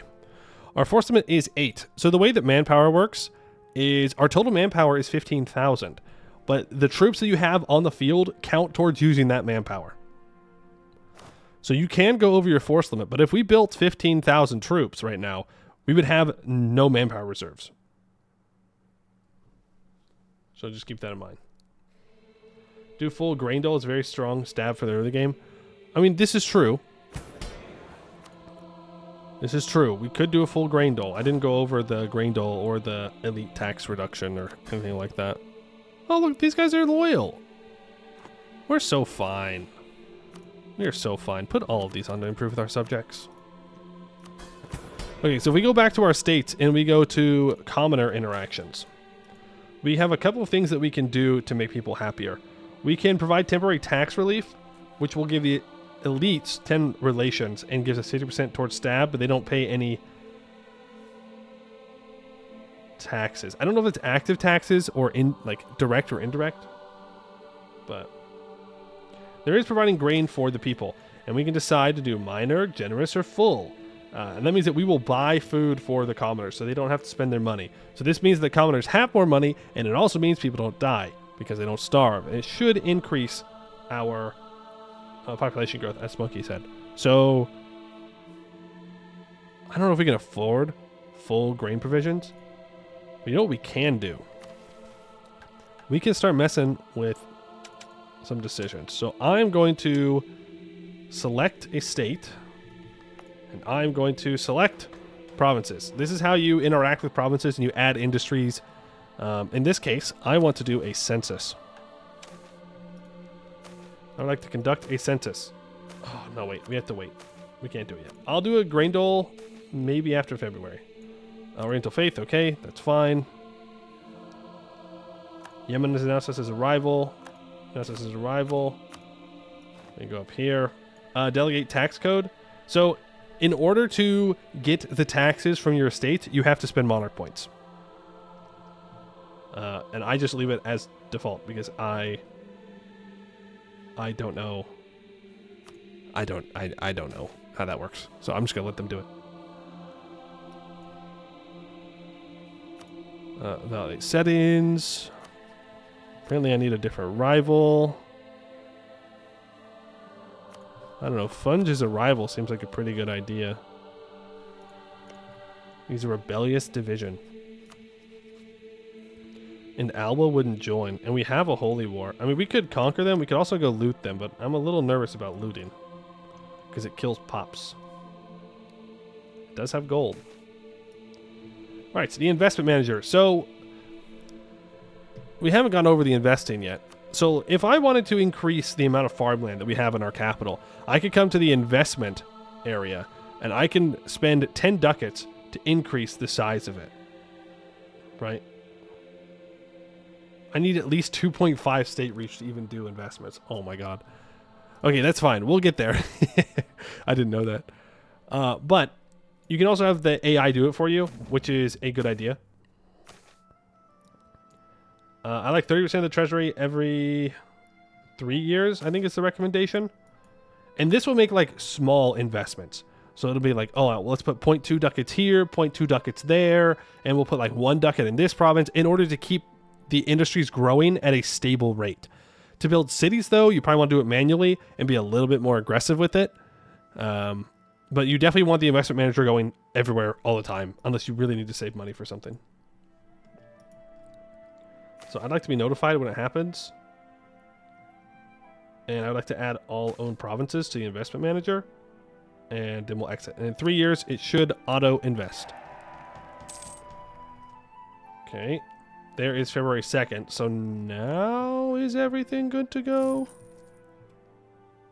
No, I think we need another year before we can see a lot of stuff happening. But I don't see any reason why we should go to war necessarily. We have a lot of vassals down here. I mean, I don't know. We could. We have decent communications efficiency out through here. We have coffee in Gojam. We haven't even looked at all of our provinces yet. What do we have here? What's the size of these coffee provinces? We have a potential for 572 farmland here and 775 forestry. Damn. Okay. Land is power? That's not true. That's not necessarily true. Because if I take land and then the estates get all the value from it, it just makes them stronger. And then I don't get that. But I don't know. Is this an accepted... It's our religion. It's in a different culture group. But we pretty much already own our culture group. So, like, maybe we will do that war. But okay, so Gojam has the potential for lots of farmlands, and it does have coffee. Now, is there a way for me to close industries? Because I'd love to close the pasture industry here and just get rid of it and then only have coffee and crops, but I don't know if I can. Don't know if I'm going to be allowed to do that or not. What else do we have? Nothing special there. Decent fortresses, decent farmlands. Do we have any metal down here? Do we have any iron? Okay, we have really good provinces though. A lot of potential in them. No. Oh boy. If we don't have metal, we're going to need to go conquer it somewhere. Like we have to. Because we're going to need it for our arms industry. So that way we can actually afford to upkeep our troops. Because if we don't have that, then we're kind of boned. Oh boy. Oh boy, oh boy, oh boy. We do have metal. Good news. Bad news. Nightmarish communication. Nightmarish. So it does not take long to get from perfect communication to just absolutely terrible communication. So eventually what we'll want to do is build a road out here. But the fact that we have metal is enough. Even if it's only the nobles that are probably benefiting from it, we have it. And that's important. What do we have on the coast here? Dates and salt. Okay, well that's good. And the salt is going to be in mines. So we have 137 possible salt mines here. Good. Good, good, good, good, good. Okay. So we have what we need. Lots of potential for farms. We have coffee, which is a exotic good. And then we have, what was it? Incense, which is also an exotic. Do we have any luxury goods? Because there's a difference between exotics and luxuries. I don't think we do. That's okay. That's okay. We'll just have to get some somewhere. Steal it. Build it. I don't know. Well, we do have this CB on Funge. And Alwa will not join. I could just holy ward them immediately. How many troops they have? 5? And all my subjects are loyal, so... Well, they might not join. We'll see. They might not join. But for example, if we want to go conquer these guys, they do have 2 gold mines. In Agu... Agu? Whatever this is. There is gold in them there hills. There's a potential mine size of 55, so their gold mines are maxed out already. I mean, that's fine. But who owns the gold mines here? That is the question. When I go for that, was it industry for who owns the gold mines? Oh, I can't cycle through tooltips on someone else's land. Okay, but I mean, we want to take it anyway. So they have anything else? Nothing there, but it is on a river. Which is good. That should make the farming better, at the very least. This is ivory. Now, how do I get access to ivory? I don't know how to get access to ivory. But here has gold and ivory, which is great. Mine size 55. Again, already maxed out, but it is money that can be put into our pockets. Game. Is it game? Because game is under forestry. Game is under forestry, but maybe. Maybe it is. All right, let me show you guys how we open new things. Not that I think we can do it. So, in our capital, eventually we're going to want to make sure that we have some academics. Not religious education, preferably, just regular education. So, we would go to our decisions here, and we would open new slots. And this allows us to open up new slots, new industries, and rural productions in the provinces that we have selected. Like, for example, if we had rock salt in our capital, which we don't, we could open up a rock salt mine. If we wanted to open up a gold mine, we could open up a gold mine, so on and so forth. Game, variety, has any forest. I mean, it probably is that, because I don't see ivory anywhere else. We can check and see if that province is actually producing it when we own it. And then the blue ones are urban. So this orange is like rural, not farms. And then the yellow is rural farms. And then the blue is urban. Even though it might be a little different. Like, for example, you have learning here, and you have commerce, which is trade here. And they all have different requirements. So if I want higher learning, I need 10,000 urban pops. Which, if we look at our population, we do actually have. And we might want to invest in that. And I do want an urban... I do want higher learning.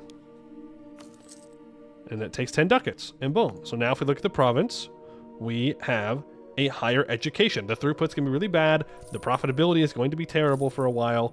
But it will start to have people pick up and start to join it. So it has a bigger population, right? It does have a bigger population, yes. But I do want to make sure that our capital has... I mean, we could move our capital, to be fair. MEIOU Taxes, TTM, or Riot? Oh, no, no, no. Why would you even think about doing that to me? I couldn't imagine doing a world conquest in this mod. I couldn't even imagine it. Yes, our capital does have a natural spot. I mean, we can build up 2 cities next to each other. That's not a problem. We have so much potential for farmland here. So we can really build up some mega cities. They'll just never be as good as, like, you know, Milan, because they're not on a navigable river, but that's okay. One faith, one culture, TTM. In MEIOU Taxes, I'm pretty sure that's impossible.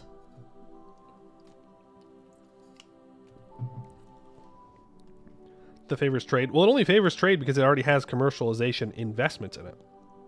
If we look here, this has 9.4. This has 18.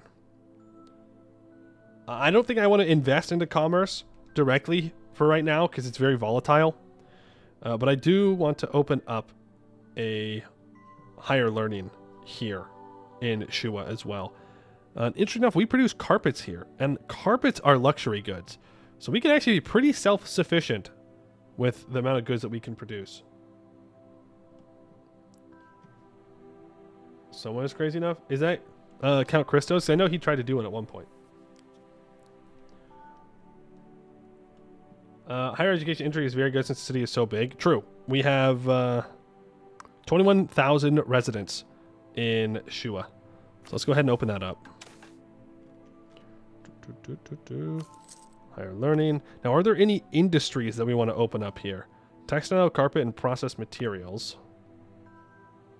Houseware, textile, and processed materials. You know, we still can't see the amount of labor that's available, but I wouldn't mind opening up in both of them a armament. Armaments, so that way we can have more military goods running around, considering we don't have any. So let's do that. Now they should both be there, right? Yeah. Also, garage is apparently a culture. Huge. Not a culture that we have accepted, though. Eventually they'll all be accepted, but it might take a while. Okay, let's move our troops over towards the border. And I might not even hire a general. I might not need to. If my subjects want to do all the fighting for me, that'd be great. But let's do a holy war, show humility, or show superiority. Let's instantly declare, let's go grab those gold mines. My subjects are in fact going to get involved, so I'm not going to send my troops. Looting policy? Let's go light looting. So, looting, when you occupy a province, you get a bunch of money from it. I'm not sure exactly what the calculation is. I know the more professionalism you have, the less loot you get. And you can go light, medium, or severe. The downside is, when you do this, you kill pops. Okay? So yes, I would get, 20 ducats now if I go severe looting. But if I kill a bunch of people, that means that I can invest less into that province because it will not be able to supply as much because there's less people. So I think we're going to do the light looting. The autonomy auto balances to a point of equilibrium? Yes.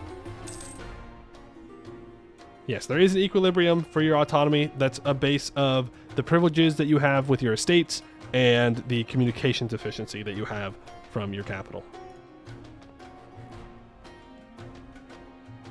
Shua. Oh, I bet they're not happy that I own Shua, huh? Well, actually, they don't even have a core. But yes, let's go around. Let's royal marry our vassals first, tributaries second. To make sure that they stay loyal. Can we marry Simeon? No. We cannot. So we have 2 vassals and a bunch of tributaries, which... What are they currently giving me? You're giving me ducats. You're not giving me anything. Well, you're a division. No, you're all divisions too. They're just rebellious, so they don't join? I'm not exactly sure what's happening there. Or maybe it's a holy war, so they didn't... I don't know. Are they in this war? No. They're not. Okay. Whatever. Rebellious divisions because they're Sunni. Well, they'll get over it eventually. I'm going to go ahead and recruit a general here. Not bad. We do need to look at our pips, though.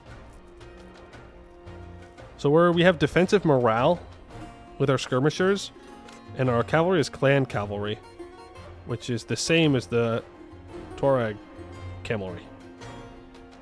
I think it's just the exact same thing in this case. I don't know if there's a difference. You have evil Italy as a vassal? What do you mean evil Italy? Oh. Evil Italy, I see. Wow, we're really going for the tricolored flags early, huh? We're like, yeah, we don't need to wait for revolutionary France. We're good. We'll send it.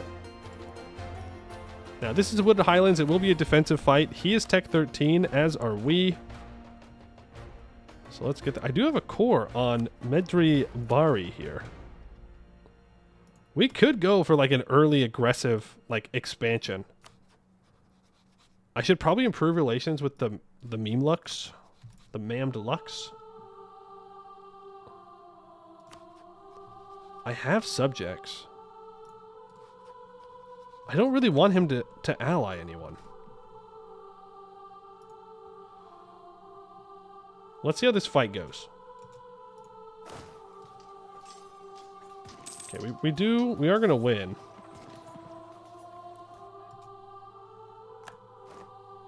Chase 2 rabbits, get none.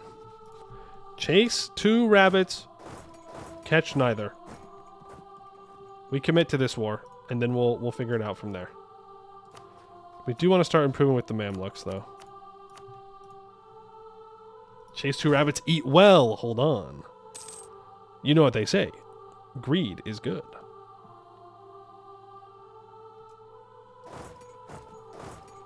Okay, I do want to try and catch their troops. Boom, boom, boom. Remember, when we have people die, they're actually dying. Are there natives here? There are, in fact, natives there. I do not want to go out there. I would only assume they'd kick our ass. I don't want to mess with them like that. No, thank you. Where are you moving to? Here? I mean, we can meet them there. In fact, we can probably get there first. Ah, nope, they did. It doesn't matter. It's flatlands, floodplains. You tell me people are killed when they die? Yeah. Yeah, man. That's what I'm saying. Funny how... Oh, no. I was thinking of like base EU4 where the Jewish vassal is blue, right? Maybe I'm going crazy. I thought they were transferring over to my vassal, and I was like, that's a crazy decision to make. Because you know you're not going to get away with that.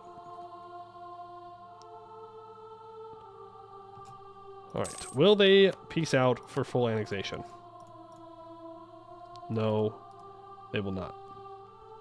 It will be 65 aggressive expansion and 154 admin points.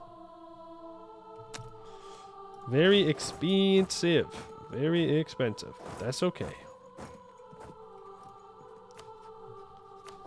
That's fine.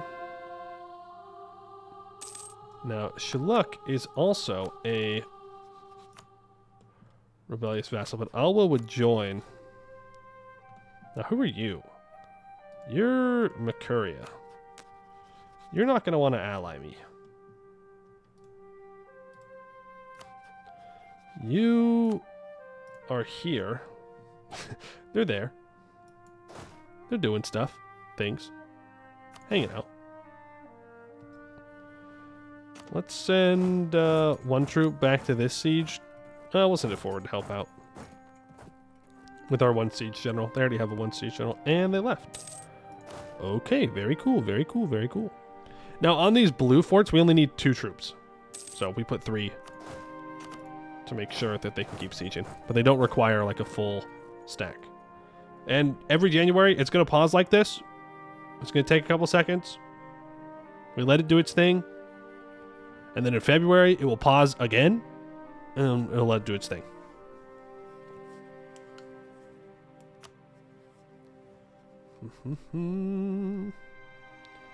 Get gold, but I would say it's big W. Yeah. No. So, again, when I conquer this, I'm not going to be the only one that owns the gold. In fact, I will probably own almost none of it. It will go to my estates. But then I'll be able to tax my estates. And eventually I'll be able to get that land back from them. And because it's at max size, it's actually going to be somewhat easy to get some of that gold. Because when you invest into a province that has a maxed out rural industry, I believe the state then gains property. It like takes property away from the estates because you're investing into it. I will take more admin points, thank you. Tech-wise, I mean,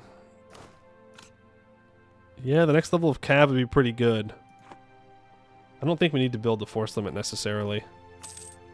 Our subjects are pretty loyal for the most part. Yeah.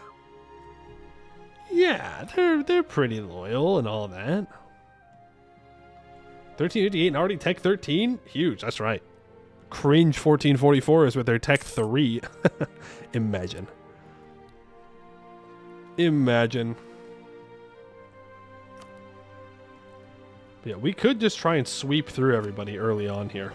Well, he might be a bit of an issue. Noble birth. Okay, so the nobles want a guarantee to command our armies. I can gain 5 noble loyalty, but for 5 years I get minus 3% discipline. Or I can piss off the nobles.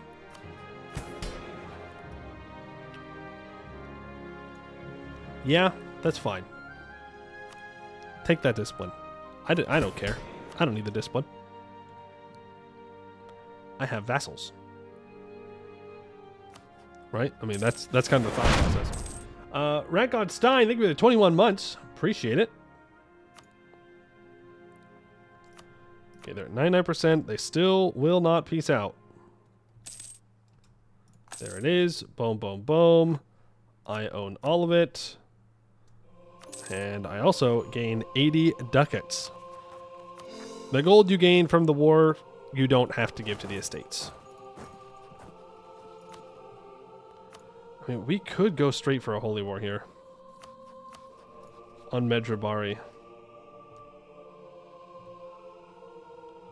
The thing is, there's not, like, useful land out here. It does have some metal, though. Pearls and dates, potential. Like, it's not great. But I'd rather me own it than Medrabari, right? Also, there is this province that... Am I going to have to colonize this? That's crazy. That's crazy. Well, let's just do it. I'll do a reconquest war. No, I'll do a holy war. Because then I don't spend as many dip points.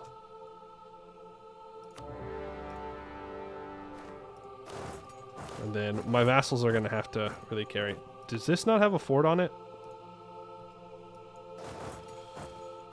It does not. Oof. Huge L for me. So that means that they're going to occupy this province, and we're going to have war casualties. Okay, so we can look, and we can see war deaths. So, about 857 people died. Well, 857 rural, 1.69k urbans, and 19 nobles. 19 notables died. L nobles.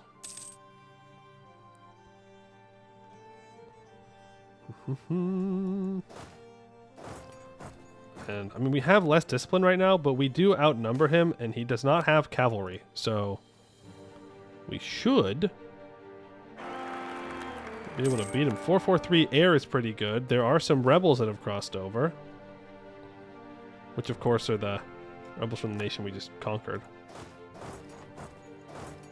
Don't know where he's going, but I'm going to go deal with these rebels to make sure we can keep coring, and my vassals can siege down everything else. They transfer occupations to me, so I get to choose if I loot them or not. No, I don't know if that counts for the actual war deaths. Shua will no longer refuse to meet any of their obligations towards us. We can rely on them again as long as we maintain their liberty desire under 50%. Yay! Oh, and now they join the wars. Ah, okay. So now the vassal swarm is working. What resources has the other tag you were attacking? None. Well, they do have resources. But the main point of it is to make sure the Mamluks don't take them out or guarantee them. That's my main worry.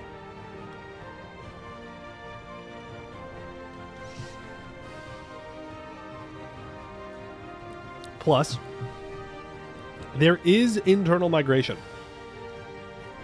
So if I conquer these provinces, and then I invest into our two main cities here that I think we're going to build up, that means that they will move here. And then we will have available labor, which we can see now. Yay! Okay, so there is a labor supply in each province and a labor demand in each province. This can be affected by if you have jobs available, or if there are no jobs available, or if there's infrastructure that you're building, a whole bunch of stuff. So in our case, there is currently more demand than supply in our capital, which means that should encourage people to migrate to our capital. Can I stand up for a second? I can just back up. I really like penguins.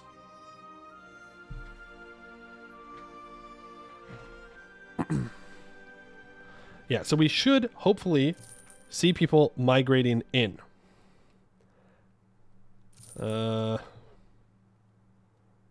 Remember, peasantry are people that live outside the city and like farms, and then urban are people that live inside the city. Burghers are burghers, clergy are clergy, literi, I assume that means for like academic purposes.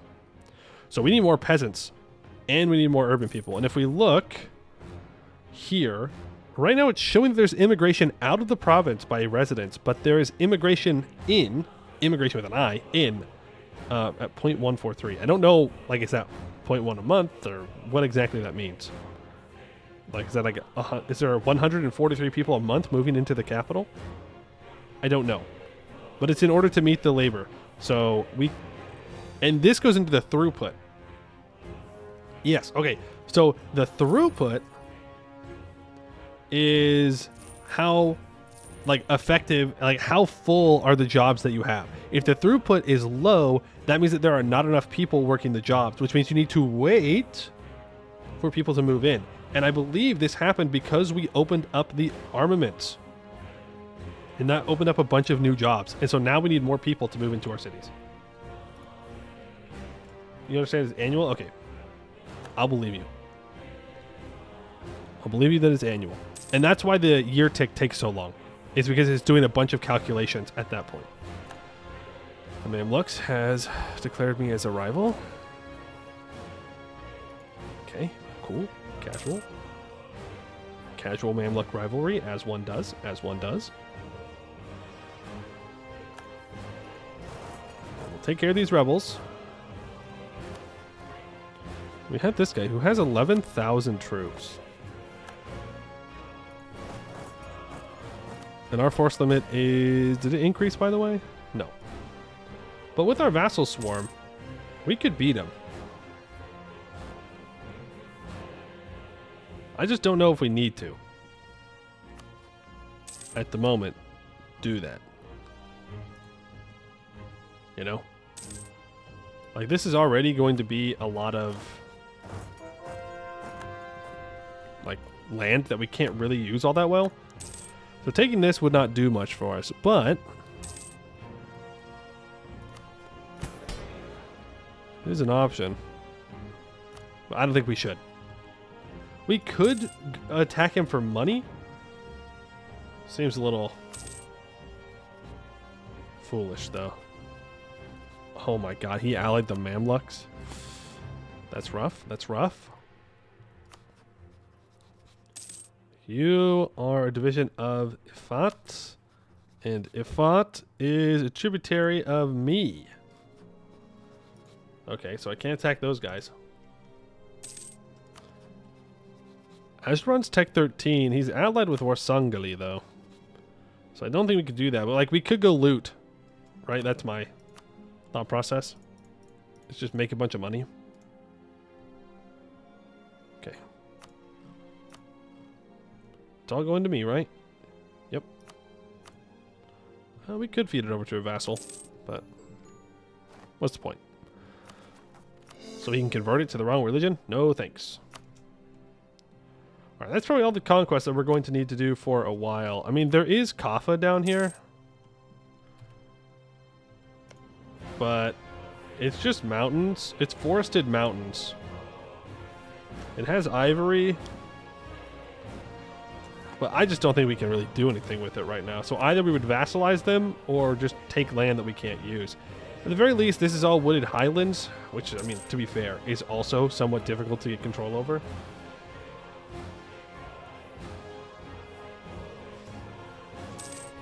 But, I mean, it is what it is. We'll just focus on internal issues.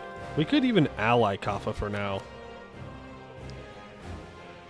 You do need 65 relations to ally people. They are the same dynasty as us.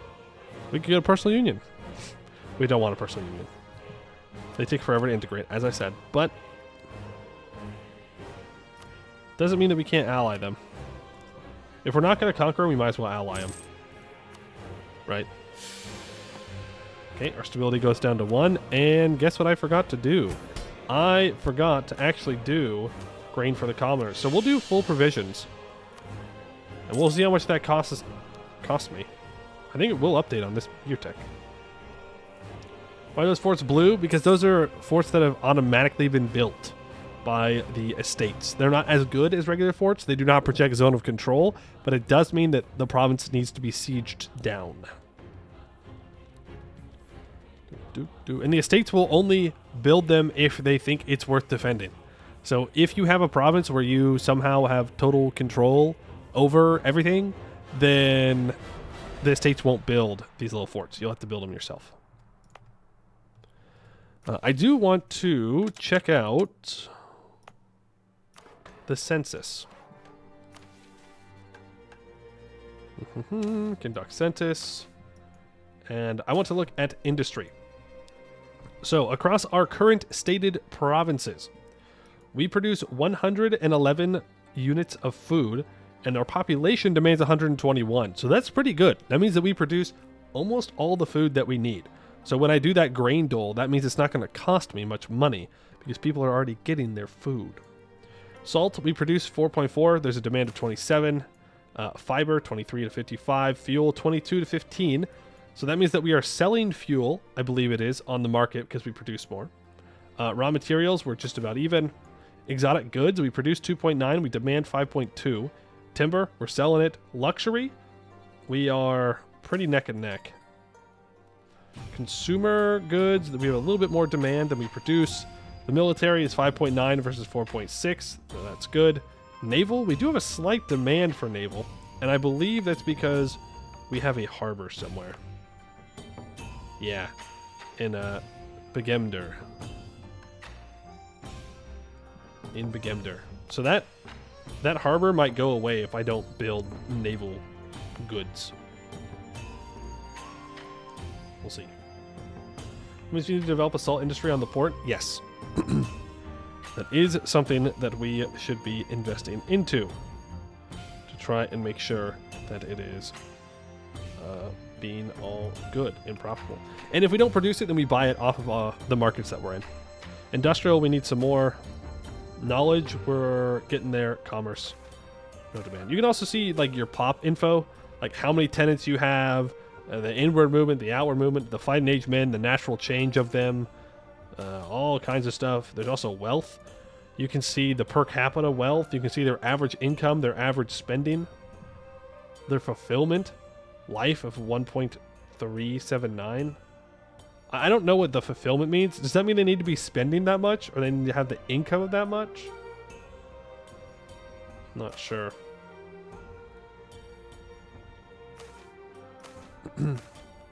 They were just tenants? Yeah, there's also a dot.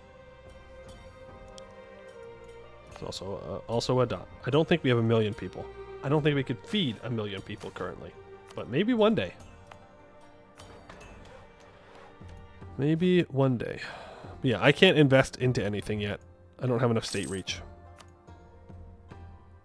Oh, I do.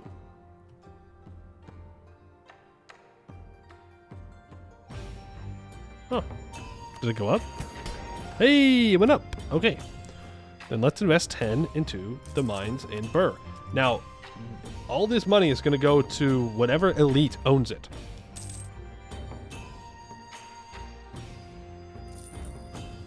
Let's see, who owns it? Who owns it? Oh no. Which one was it under? Was it under property? Yeah, it was under property.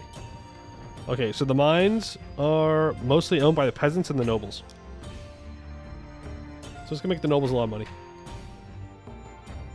MEIOU Taxes plus Voltaire's Nightmare, just imagine. I mean, the HRE is not that bad, but it is pretty bad in this mod. It's pretty complicated. I think we're good to take this Diplotech. Mostly just so it keeps all my guys loyal, right? We now have 10 force limit. Hey, look at that. Look at that. The temptation to declare war on these guys is very high. If only to take money. But I have money now, so I can actually invest it into things. How are we doing here with... Okay, I'm going to put 10 ducats of investment into Gojam, because that's where we have our coffee. And we do need more exotic goods. So that's fine. We also have Shua, which is the largest regional city, which makes it cheaper for our projects, which is our infrastructure building. It's also a major center of production. Okay.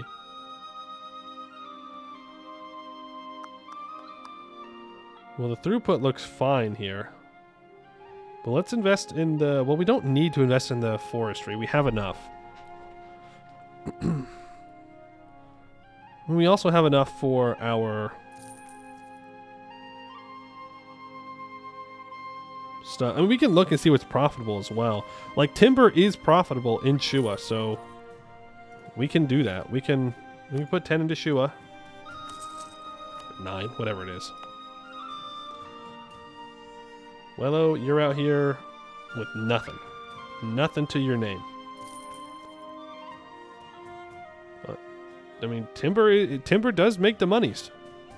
We're probably exporting our timber to the Mamluks. We could embargo them if I didn't want to sell them things, but I do want to sell them things. I want the money. Want the money. What do we got here? Again, it's timber. What's the size of our farmlands in this province? 243. It's just crop and pastures. Pretty good suitability for wheat, barley, and millet. I'm actually going to invest into farmlands here. There we go. And then Begemder. Begemder. You are very good for growing things. But your throughput is already at 86, so I don't think I'm going to mess with you for now.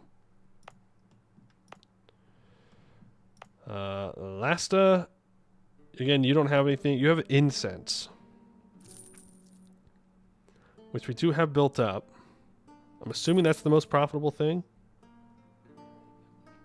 other than timber. Well, let's put another 10 into it.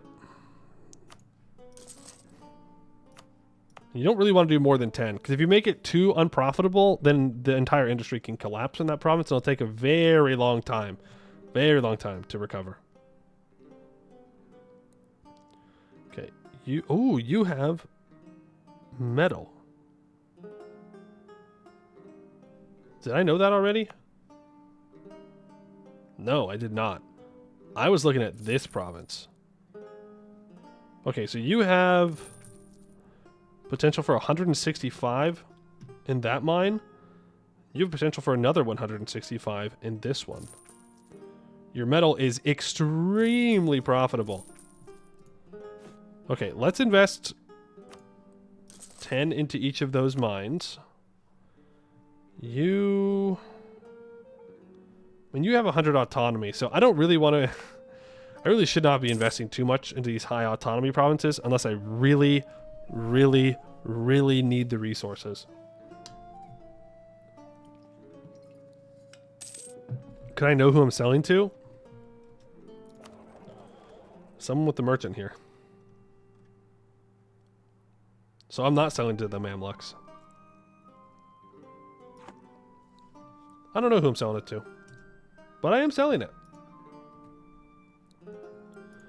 Ooh, and I think I want to start building the potential for a city in Burr. What did I not? All individual provinces. Thank you. Okay. So if I want to start a city here, I think I need to start getting some urban development in there, which means we need jobs for urban jobs. Right now there's only textiles. Let's go ahead and open a new slot.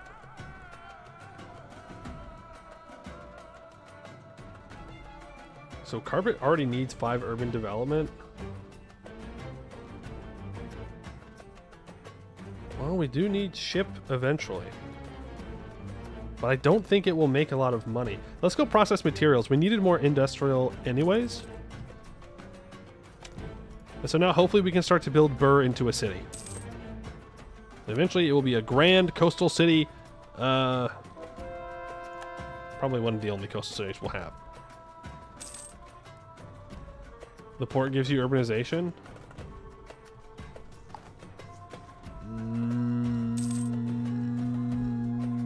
No, it doesn't look like it.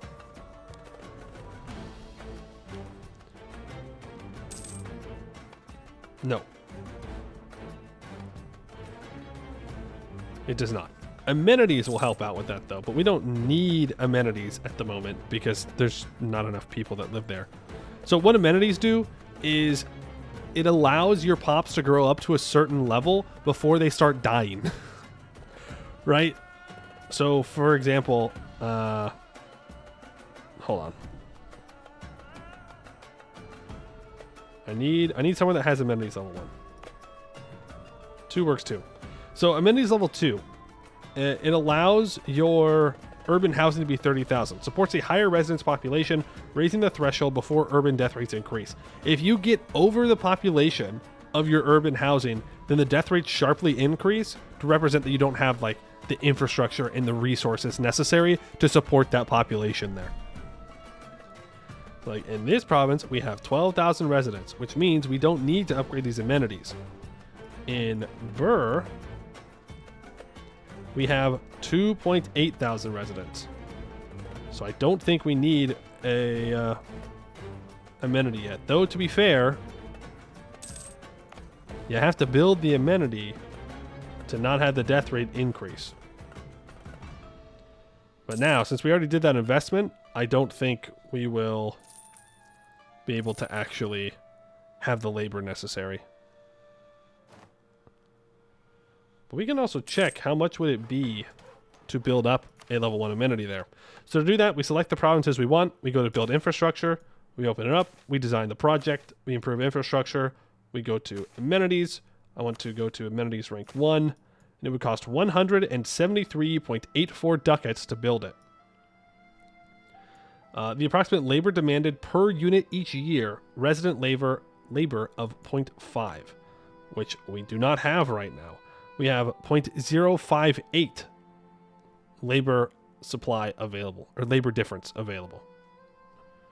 So it would take a very, very long time to build that up. So we just kind of have to let it sit there for now. And do its thing. So this is our tributary. Man.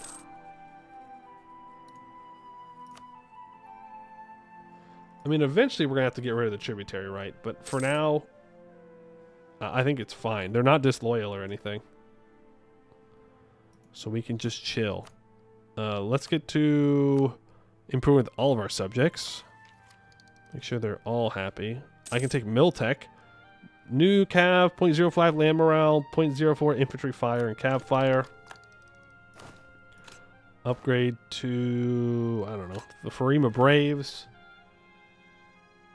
Actually, I want to pull back from here. I want to offer an alliance to Kaffa. Okay, so now we have an ally. We have a homie. This is good. So that means that hopefully Oromo and Alwa will leave us alone. And I guess more Sangali as well. Alright, so here's our first investment manager. So it took 40% or 30%, whatever I set it at, of all the money that we had in our treasury, and it has invested it automatically into our provinces. And you can go through each province if you want and see what exactly it invests into. But in our capital, it put 9 ducats into agriculture, 4.6 ducats into forestry, 2.9 into industrial. I'll tell you academic, fishery, and extraction as well. Extraction being mines. And you can show another province just got invested. You can select provinces to see what exactly it's done there as well. But I don't really care necessarily. But it is good to know that it is investing money. But now we can't afford to build the amenities. On the other hand, it will make us stronger in the long run. Alba has a truce with Makuria. Wonder why. Okay, our current bureaucratic expansion has ended. So now I want to get back to doing that. We want to keep expanding it. So direct to bureaucracy. Expand it again. It's going to make the chiefs upset, but I mean, we don't want the tribes to be strong anyways. They do have 32% power though, so maybe I should be a little careful. But I definitely need my state reach at least like 5 or 10.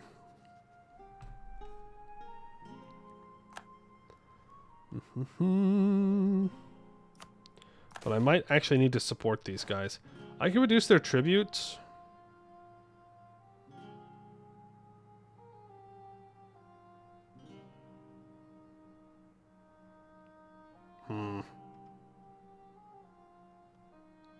Yeah. Let's just reduce what they owe us. It'll keep them happy. We are going to want to leverage the elites. Eventually. I think the best way to do that is probably through just the natural growth of cities. Because then people will move out of the provinces where the clans are, and then we will just, like, we'll just get, like, more. Like, we'll just get more value for ourselves and less value for them, and they'll just fall off. Also, good news, we have a second merchant because our capital is upgraded to an important center of trade. So that gives us 0.4 merchant gain instead of 0.2. And so now we can collect in the Red Sea node. Now, Yemen has pretty much total control over the node, but that's okay. Because now that we have a merchant here and we own a province, I believe now we can trade with this node. Which means that we can buy cheap goods from them and they can buy goods from us. Things like our timber, which we have a lot of. I don't know how much timber they have over here. See a lot of shrub, mountain, shrub, highlands, desert, hills, desert, desert, desert. And timber is one of the necessary things that people need, so hopefully people buy a lot of it. Yippee, we like making money. Also, yes, industry in Shua is in fact booming. This is a major center of production. I don't think that itself gives any, like, value. Like, I don't know if it, like, does something or if it's just, like, telling us. But it is a major center of production. Again, the people are going to move in here.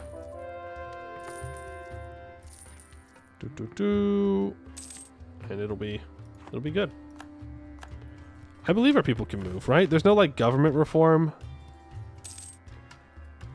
where I have to specifically let people in. I'm not even sure what a lot of these reforms do, by the way.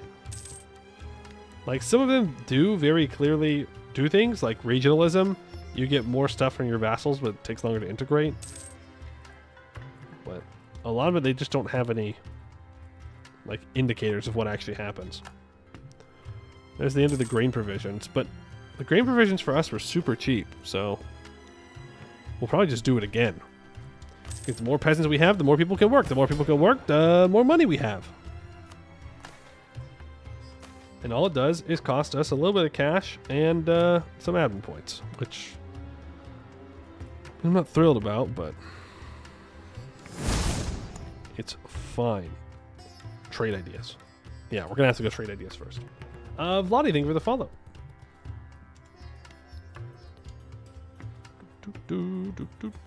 So then, now is when it's doing all the calculations for the money. Right, the money, the manpower, all that stuff. I believe also the communications efficiency. And then in February is when it does the trade calculations. So I don't know if it'll change our income. It did. Look at that. So we went from like 0.76 or whatever to 0.181 when they updated for the estates. And then it went up to an additional 1.14 when it calculated the trade in. Now we're making more money from trade. Yippee, yippee, yippee. Any other important port in the area to take? I mean, there is, right? There's another port down here. Anywhere we see these natural locations are good ports. The problem is this one is owned by my tributary. And another problem is we can't, like, do anything with it. You know, like, the autonomy is just going to be horrendous. Horrendous. We really need to... Okay, well, here's... Pause. Let me look. Ooh, there's coal there? Huge. Wait, is there a salt mine that they opened up there? Please don't be a salt mine there. Oh, if you open up a salt mine there, I'm going to be so sad. No! They're going to waste all of the mine potential on salt. Frick, dude. Frick. Okay, well, whatever. I was looking to see if the navigable river went that way, but it does not. But there is still a river here, which makes the communications efficiency a little bit better. But we could try and have our capital have a road down to this port. Or we can go over to this port. The problem is going over to this port, we go through 2 mountains, 2 wooded highlands, another mountain, and then into a highland. Whereas if we go down to this port, it is 1 wooded mountain and then 2 shrub hills. So it might actually be better to conquer this guy. The thing is, he has 8,000 troops, and he's Tech 14, and so am I.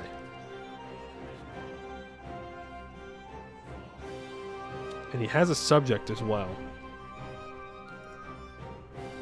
Wrong culture, wrong cultures, wrong religion. But it is a much better port, without a doubt. It doesn't hurt us to invest into this city, though, because then, if we do get this port, then the communications efficiency can go down to this port, go over water, and then back up here. Is a possibility. Ooh, he wants me to conquer him so bad. Ooh, he wants me to conquer him so bad. We can grab another merchant if we take these centers of trade. How's communications efficiency looking here? Not great. Not great is the summary of it. Not great at all. Stake this up. Boom. More stuff for me. Love to see it. Is there a way of promoting a tributary to vassal? I don't think so. The caravan icon, that gives you a more like in-depth look at the trade, I believe. But that's, I still don't know anything about that one. Vladi, sorry, did not miss your message. I've been watching YouTube for a couple years now. Finally managed to catch your stream. Welcome in. We're playing MEIOU Taxes. Like super complicated EU4. Opening a salt mine when he doesn't know coal is going to be 400 years down the line. Actually, no. Coal is useful early on in the game, too.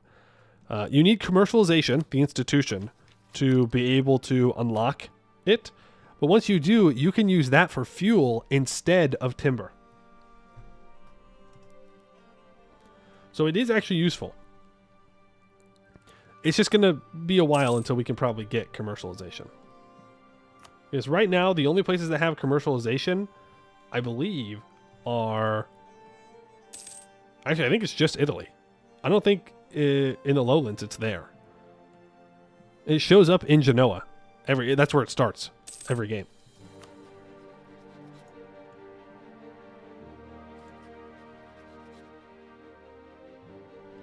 Okay. Now I'm really thinking we should try and kill this guy. Now I'm really, really thinking about it. He's still Tech 14. Because if the Mamluks get down here and they start taking this stuff, we're so cooked. It's a different culture group, though. And we're not going to have good access to it. But I should have clicked through that so fast, my bad. It was telling us that there was a new disease that just showed up in Dongola, which is right here, a malaria outbreak. Now, diseases will spread. They will spread, they will kill pops, and it can be pretty detrimental. Now, we start off in a pretty good spot because we didn't get obliterated by the Black Death like Europe did. So we didn't have as much province trauma at the start. In Europe, the whole damn thing's on fire.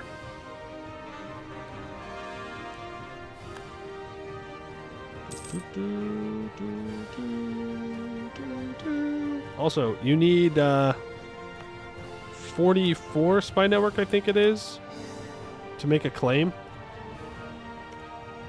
Right? 40. We need 40 spy network to make a claim, and we need 25 favors to call in allies to war. So let's start currying favors with Kaffa. We may need them in the upcoming battle. Investment manager back at it again. Shua got 4 ducats of industrial investment. Huge. I will take this Diplo tech. And then we will run into things getting more expensive because of commercialism. When's our next idea group? Tech 18. I think we're going to focus admin here, believe it or not.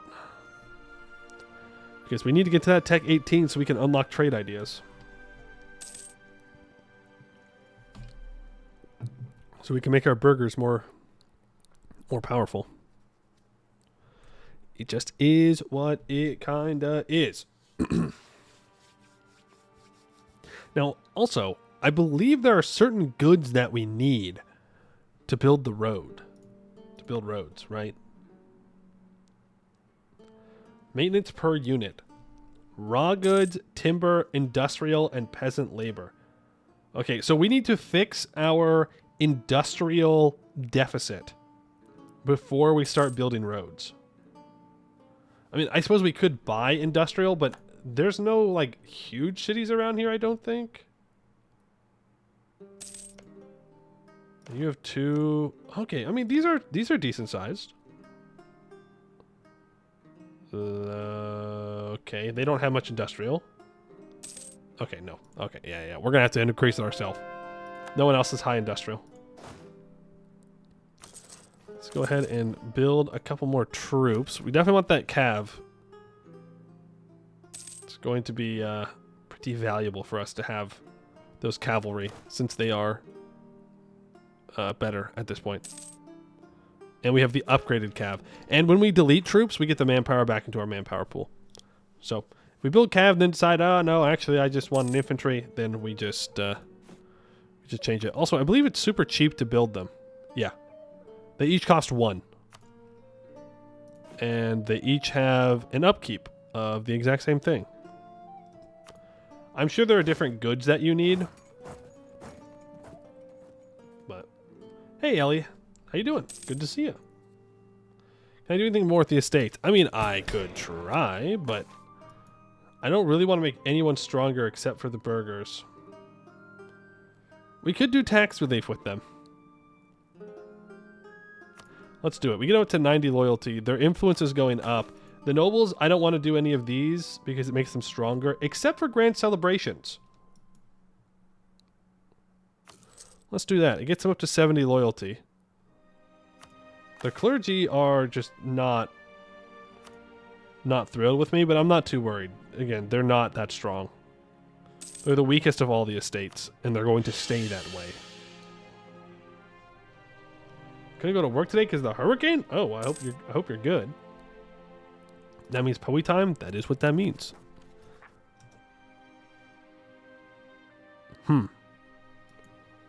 Well, let's hope that those rebels show up in 2 separate stacks. Uh-oh. There's full grain provision. There's the year tick again. And we can also make the claim on our enemy. I would like to do full grain for the commoners, please. I would like to make a claim on this province. Look at that development. Oh, that's a lot of plant fibers.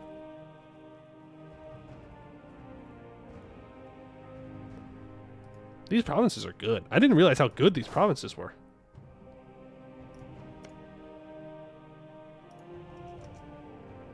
Did I not make a claim? Did I forget to make the claim? I think I forgot to make the claim. Oops. Oops, oops, oops.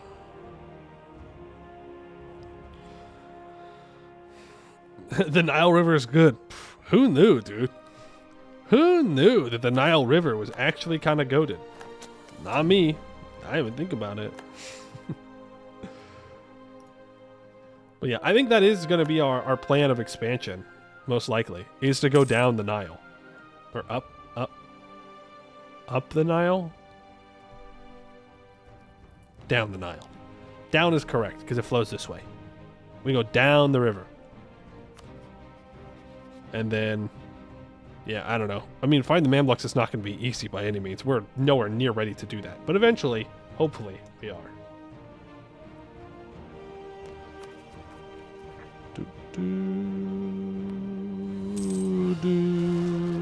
Okay, they are in 2 separate stacks. That's huge.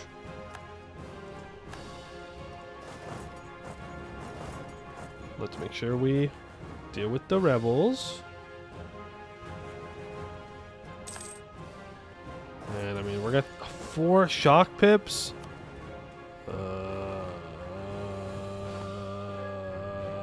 That's how I feel. Yeah, that was pretty neat. Ramses the Great, 1212 BC. Literally anyone who has ever been near the Nile. That seems like pretty good land to have, actually. I'd like to have that. We lost. Frick. We got. And remember, we don't get manpower till the next year. Are my vassals going to come in clutch? Clutch vassals? Clutch vassals? He doesn't have a general, though. Well, you know, I can only ask for so much. How long do you think this will hold? I need another month take of reinforcement. Common streamer L? Whoa. Don't put this on me, okay? Put it on my troops. It's their fault. Let's take out these 4. And we'll come back over and deal with these guys. Rebels do be retreating. How's that coastal province doing? It's good to check in, I've found at least, every couple of years when you make investments. So it looks like the processed materials is doing all right. When I look at the size of industrial.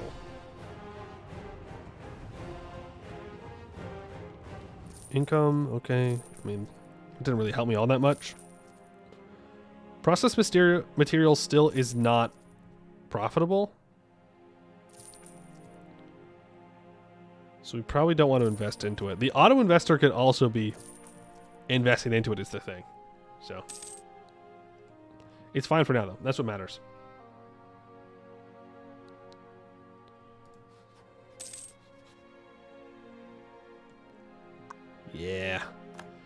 Yeah.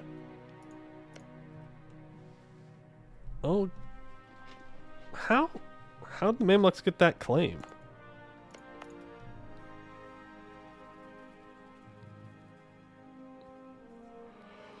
Oh. Apparently you can walk across here. Well, that's not comforting.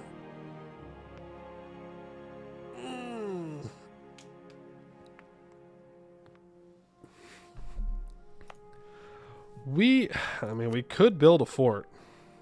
115 ducats, 0.21 upkeep. But it might keep us alive.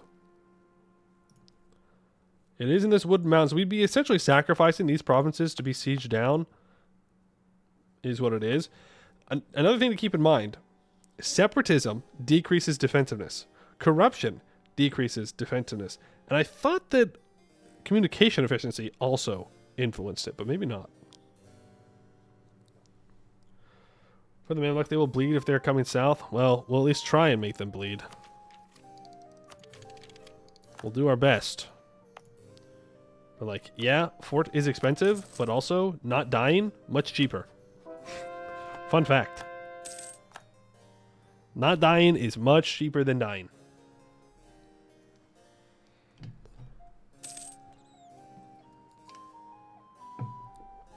I do not wish to be obliterated by the Mamluks in my infancy, okay? When we have our vassal swarm and our one ally,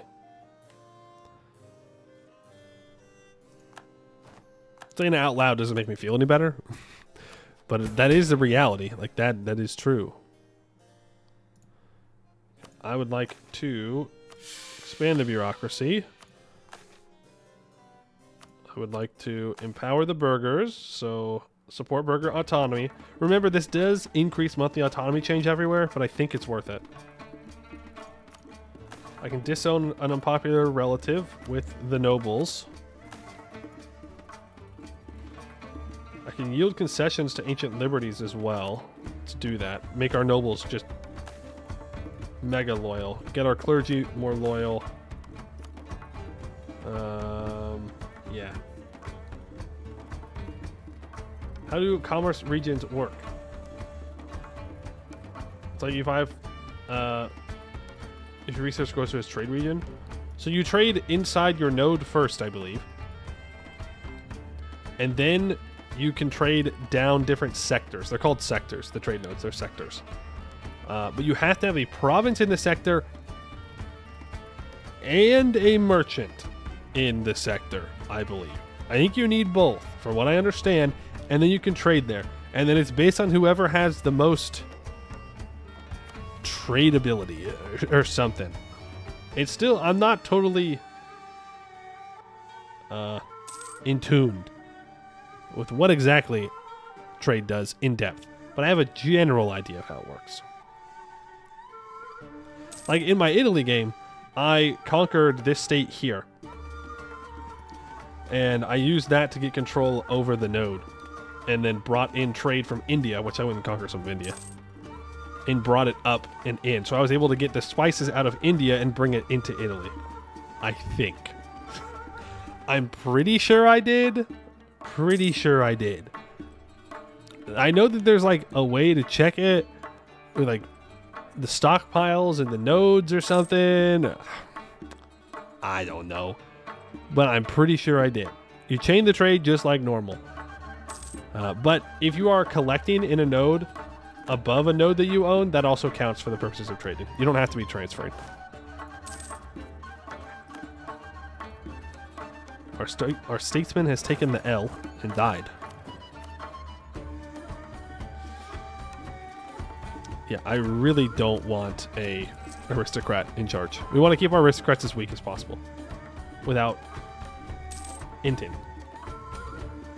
The British privateering stealing all? Yeah, sure. Oh, they did, actually. The English were my allies, and they showed up and started conquering stuff, and I was like, bro, piss off. This is my area to colonize, not yours. I thought we all had like an agreement here that we weren't going to do that. That we were all going to be chill. I don't know. That game went pretty well. I had a personal unit over Hungary, Croatia, Russia. I made the Byzantines into a vassal and they owned all of Greece.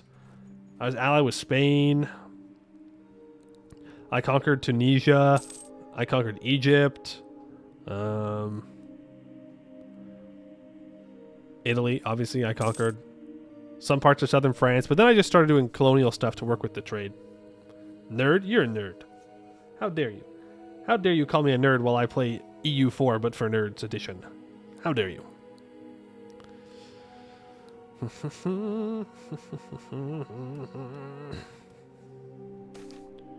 A decade of marriage. 50 opinion with Shua. Great. And 5 prestige.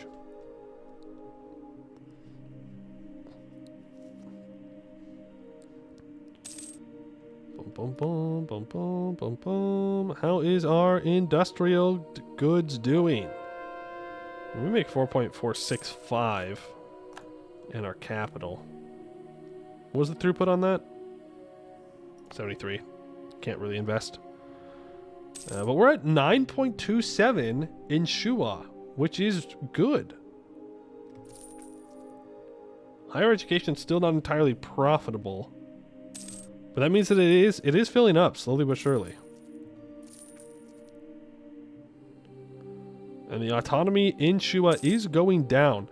What we may want to do is just focus on Amhara and Shua and turn these into pretty big cities, and then just let the auto investment work on everything outside of it, and just make these two into very strong cities. And then use the power and the wealth the burghers get from this to then expand outwards and like start improving the infrastructure and whatnot. Because I don't know how worth it is to try and, you know, build irrigation out here at the moment. I don't know how well it's really going to go. Because there's an upkeep cost to the irrigation, right? And this is what it does. It increases crop and fiber productivity by 6% for each level.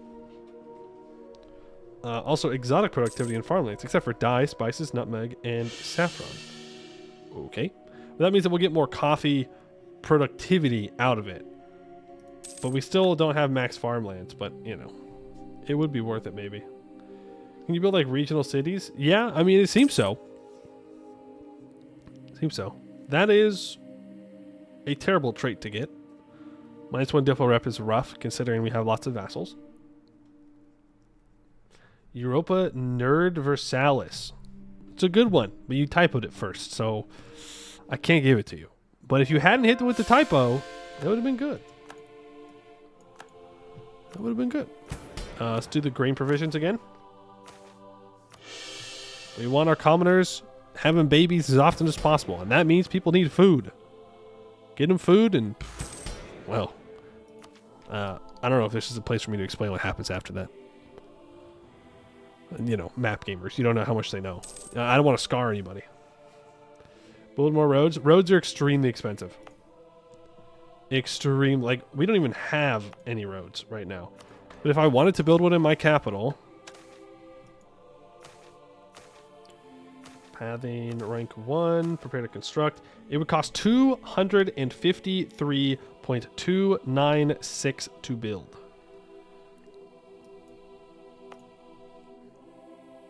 And I would also need raw materials, timber, industrial, and peasant labor.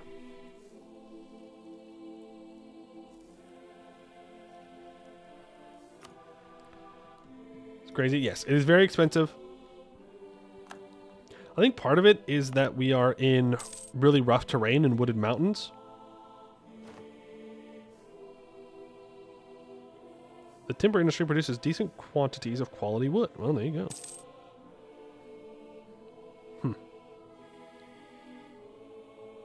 I think it makes it more expensive. I might be wrong about that, though. Take the constabulary. What's our autonomy change here? That is the autonomy that we have on that province. That is a little rough. But along the river, it's not that bad. It is still dropping. Not by much. But it's still dropping. Currently, 0.22 ducats is being taken out of our node and put into the Upper Nile. Man, I am tempted to go for this war. Think we can get away with vassalizing him? Probably not. But I could. So here's a thought. Here's a thought. We could just take land along the Nile. What? This is the White Nile, right? There's the White Nile and the Blue Nile.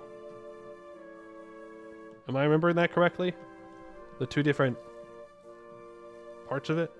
I don't know if this is where the split is, though. I think it is. Something like that. But there will be more communication efficiency along these rivers. Plus, this is a pretty good city.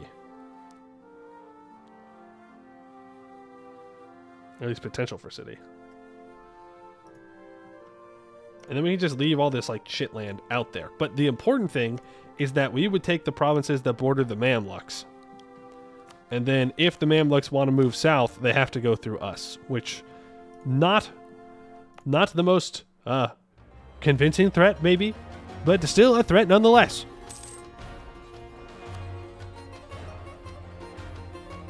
Hey, Faroese, how you doing? Can't you annex all? Oh, we could take it all. We could do that. But then I can't benefit from those provinces, and it just makes my nobles stronger. And probably tribes, if I had to guess. Yeah. Yeah, it would also make clans stronger as well. Why game look like this? Because we're playing MEIOU Taxes. That's why it looks like this. How's the stream going? I mean, I think we're doing all right. We could die at any time to the Mamluks. I mean, it just kind of is what it is, you know? Trying to decide right now how aggressive I want to be in my conquering.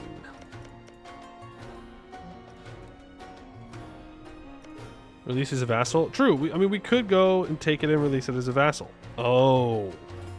They're 110% war score.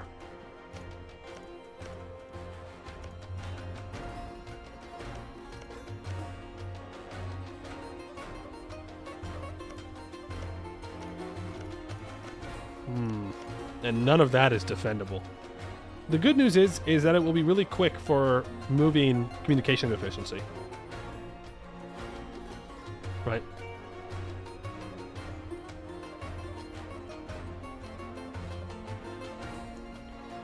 The thing is, I only have 9,000 troops. Do I still have that discipline debuff? No. And all my subjects, except for this guy, do have troops. If I put them all onto... Well, no, if I put, like... You... and you onto attach, then I think we can win. 2 siege pips is not bad, but... AE? AE doesn't matter. The only person that shares our religion is my ally. Which, speaking of, I could call them into the war, couldn't I? Yeah. Yeah, I think we do need to declare this war. Does Kaffa want any of this? No. He just wants my land. Well, that's fine. He can want my land all he wants. As long as he keeps his alliance with me, I don't particularly care. Now, currently the Mamluks... they only really want my land. They only really want my land. So that's cool. That's a problem for later us. We'll declare war on the ear tick.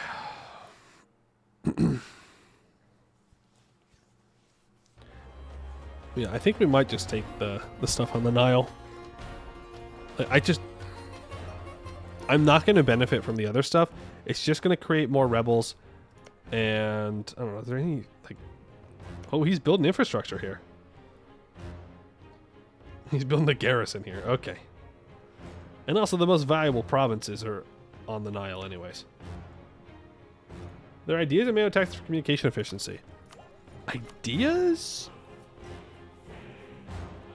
I recall there being something to reduce the communications efficiency somewhere. I don't know if I'm just making that up.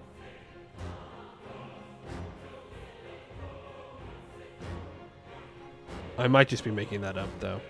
But the main thing is you need to build the infrastructure. That's what it is. It's not about ideas. It's about infrastructure. Building ports and roads and capital buildings. And ensuring that your people can actually get there. And the fact that one of our ideas is less topography impact on CE is pretty huge, considering we have some pretty bad stuff for that. You know, wooded mountains. Not the easiest place to communicate through. Are you attaching to me, Demont? I hope so. Please do not siege down this province. You are an asshole. I don't like you. I in fact hate you. Quite emphatically. Thank you. Please do not stop my fort from being built. There's nothing more important to me. Also, I did not tell my subject that they can attach to me. Demont, were you one of the ones I said to attach? Yeah, you are. So why are you not? Okay, thank you. Thank you. We outnumber them. I doubt we out-tech them. But it doesn't matter. Would like you to be dead. Please and thank you. Are we going to lose this? Gift to the state. Ooh, see, usually this is an easy choice in base game. Now, a little bit more difficult. So I can either get 50 ducats right now, 25 months of income, or I can gain the prestige, but more importantly, I can gain noble and tribal loyalty.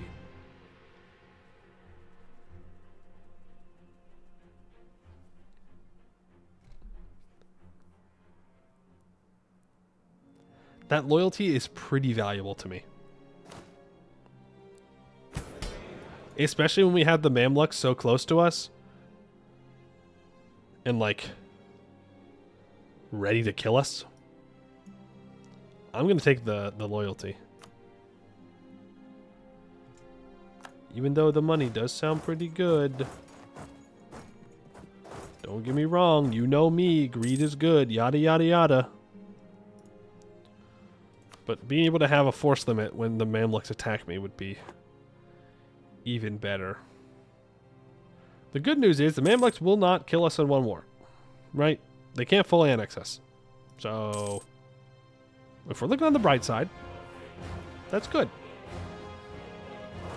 On the less than bright side, though, if we start losing land, we're going to be running into real issues real fast. But on the other hand, we don't really get much out of these provinces anyways. So, maybe it's better to just be aggressive. Be aggressive in our defense. Push them out. Let's see, we'll do it. Outside the money maxing? No. I actually am thinking of the money maxing. Because, remember, the more loyal they are, the more stuff they give us. Or the cheaper it is, at least, to get it. As far as I know. I can take this Diplotech? Sure. The investment manager spends some money. Cool. Very good. You love to see it. And my big worry is that we attack this guy, we weaken him, we kill him, and the command... Bro, that's like accidentally saying an X's name or something. That's crazy. Me sees big brown blob next to me. Command. It's them. They're here. I must be ready. Trauma. I think that's trauma.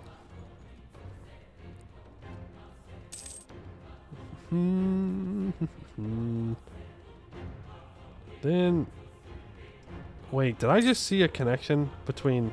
Oh, damn. Damn! My fort line. My non-existent fort line. So this province attaches to Kalam and Desoba. And to Taka, which is right here.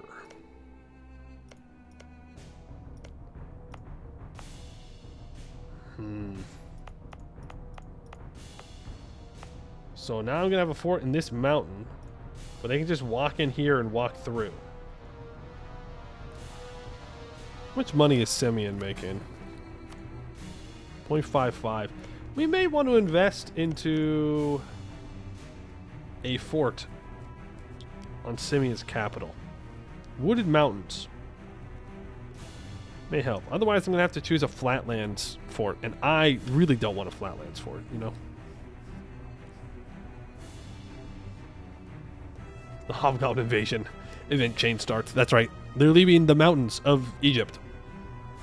Well-known, very mountainous region. Super mountainous. So many mountains. You call them pyramids, I call them mountains. I'm reversing it. All right? It's no longer the Bosnian pyramids. It's actually just a Bosnian mountain. You guys are the ones that believe in the conspiracy now. Get rolled.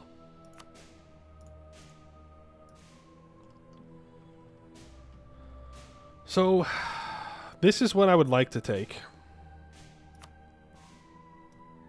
Take a shit ton of money, too.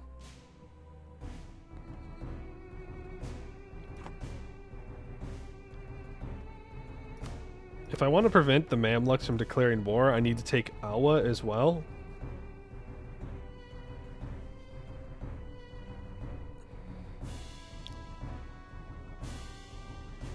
Right?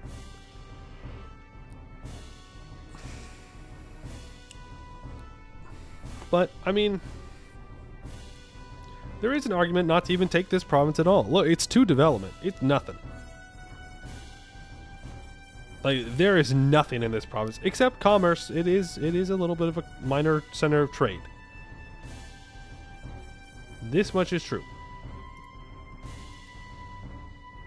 Do Excel's work with CE? I believe you just get absolutely boned. I think you just don't have connection.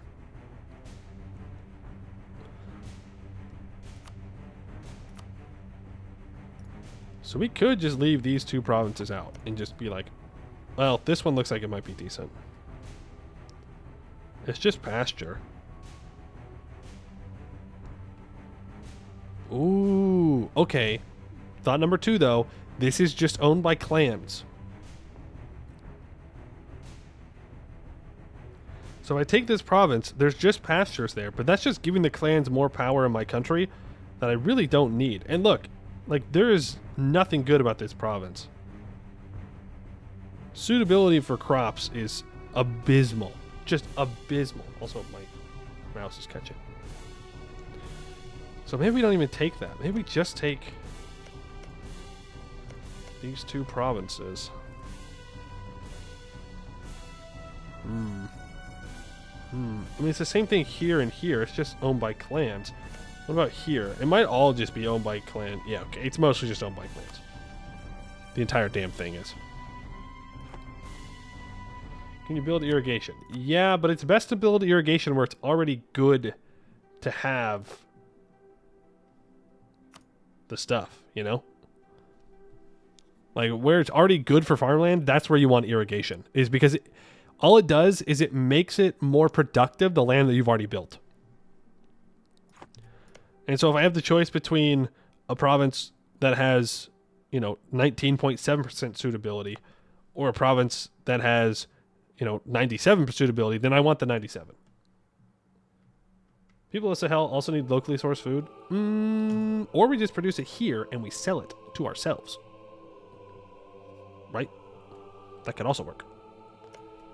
But they do have 2 good provinces here. Look, 120% suitability for millet. Pretty good. That is, of course, right along the Nile, because this is off the Nile, but still grass flats. But I think we just take these 2 provinces. I don't think we need anything else. Take war reps as well. If you don't take it, someone else will. That's fine. Let the Mamluks take the, shitty development land. Remember, it's like 3 development in base game EU4 is always good to have.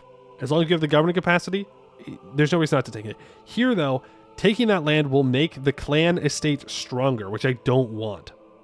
Taking these will already make it stronger, but I can turn this into an actual city, and I can turn this into somewhere where probably the aristocrats will get a lot of value out of because it's good farmland.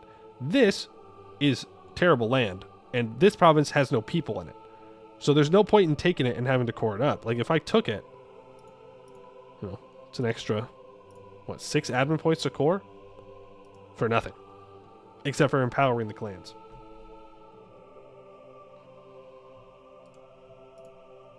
Okay. I'll take that. Happy? I think that's fine. I'll take everything along the Nile.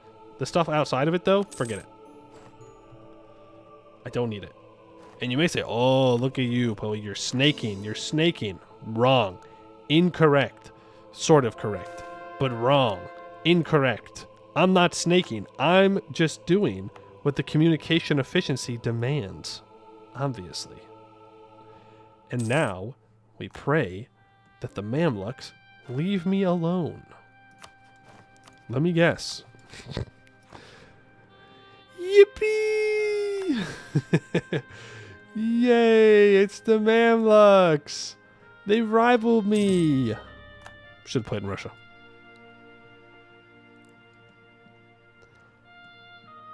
So now... Okay, I'm looking at all like the pathways that they can take to move down here. So they can move out to Chua. They can move down to Medicisa. They can move into Batuna and then out into Taka. Or they can move across from Darjal onto Sawakin. Now, we're going to have a mountain fort over here. Good. Very good. Can I get any other ally? We can try. No. Maybe, actually. There is a chance. Kilwa might be our best bet. Hejaz is a rebellious division of the Mamluks. Yemen is... Well... I was going to say Yemen's a bad choice, but is Yemen actually a bad choice?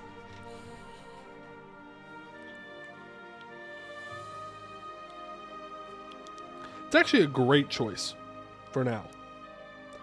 The problem is we have to get to 65 relations in order to ally them. Are there goats? Not specifically.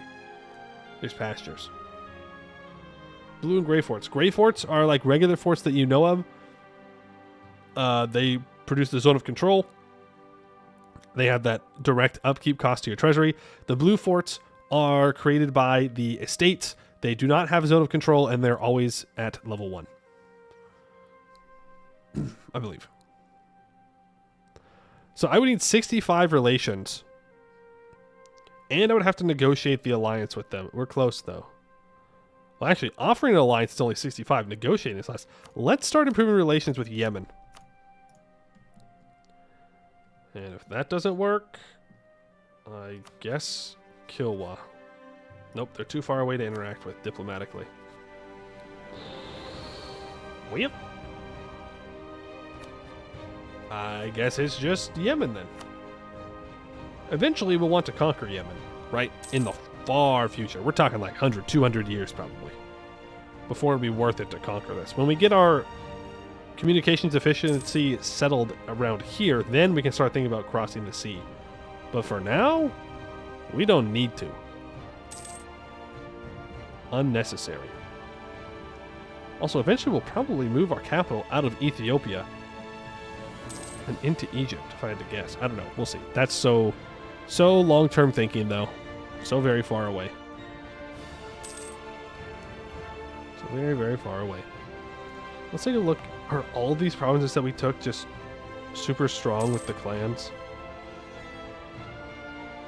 Power 60%. Yeah, they are.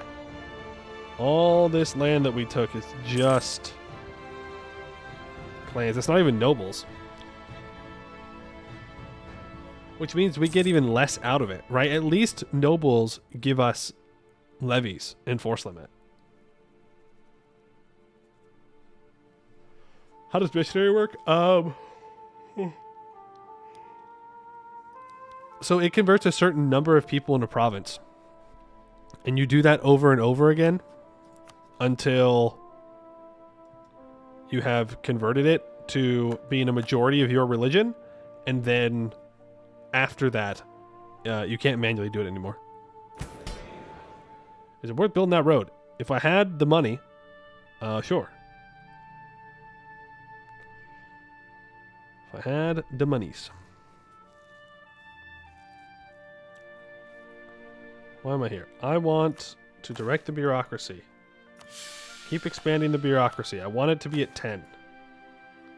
Grain for the commoners, full provisions. Absolutely. Burgers. How much money do I make off of trade? A decent amount. I could reduce my trade efficiency, though. I do want to do this because I want more commerce production. I want to be able to have my merchants doing more. So let's do that. It will take a hit on our income, though.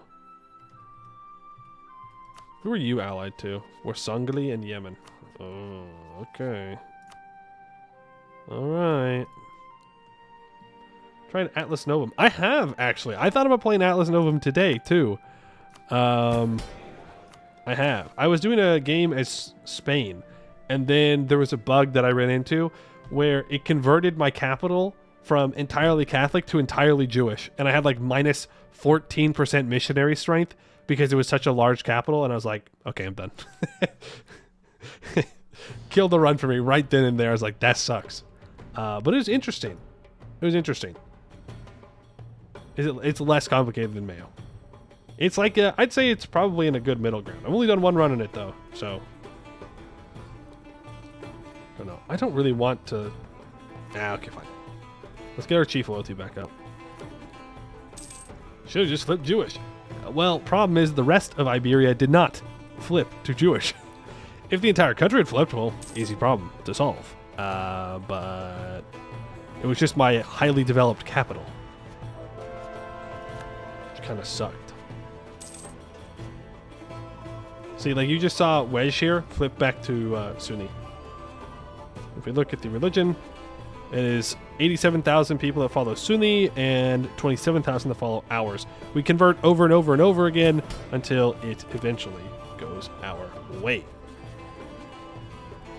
We could try and convert our vassal, I think. No, sorry, we can't. You can convert provinces that are not Christian, Muslim, or Jewish. So I guess we'd be going after Oromo. Yippee. I am going to set Oromo as a province of interest, though.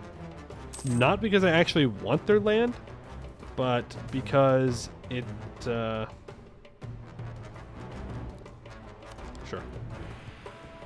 Because I can go beat them up for money. Because there's not really anyone else I can beat up easily. Like, we're Songhali, Yemen, Asheron, these guys are all allied to each other. Makes that kind of difficult. I mean, there is Adal, but, you know, he's a vassal of my subject. The thing I like about MEIOU is that you cannot burn mana for death. True. True. You do not manually develop with monarch points. You have to invest into it. Yeah, we've improved relations with Yemen. He still says no to my negotiate alliance, but if I scornfully insult my rival, who I should embargo, by the way. Oh, they're not my rival anymore. Just the Mamluks. I don't want to embargo them. I want you to sell things. Then now I can negotiate an alliance with Yemen. So as we talked about earlier very briefly, you have an alliance limit and a diplo relations limit. The alliance limit is based upon your title rank, I believe, your international influence. Our international influence gives us 2. We have an additional 1 from our Diplo idea group, which means we can have up to 3 alliances. But there's not that many people around. So you can either offer an alliance, but if they have too many alliances, you can try to negotiate one. and you can have them drop their weakest ally. Which, by the way, could mean that we could go to war with Denkali. Maybe. But let's see. Sometimes they ask for things. So right now they will decline our offer. They have minus 27 reasons. Minus 7.1 due to distance between borders. Minus 5 because of their attitude. Minus 1.7 because of army strength difference. 2.4 for navy strength difference. The Diplo rep between us and them gives us more reasons. Prestige gives us more reasons. And the economic strength, which we are apparently stronger than them, increases it. Now I can try to bribe them, or I can leave the negotiation. I don't know if the bribe automatically takes the money, though. Is it EU5 just a mod? It's just a mod. It's MEIOU Taxes. Okay, so if I bribe them with 10 ducats, maybe they will accept it.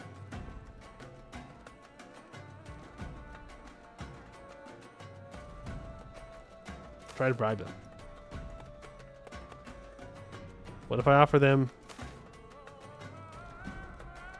100 ducats?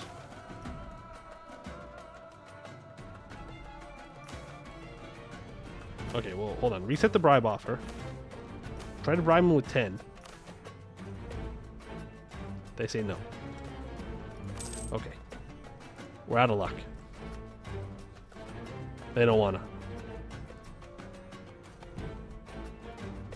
They don't want to do it. I could proclaim a guarantee on them, though.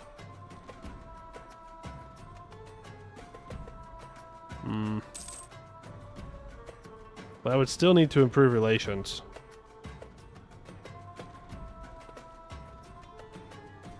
I think we're out of luck. We maxed out our improvement.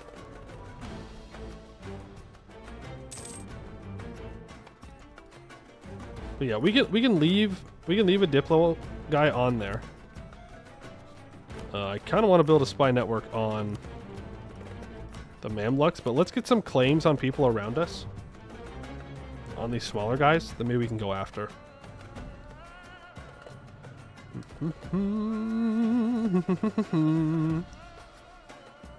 Oh, it's going to do our auto investment. I'm trying to think about what piece of infrastructure we really need first.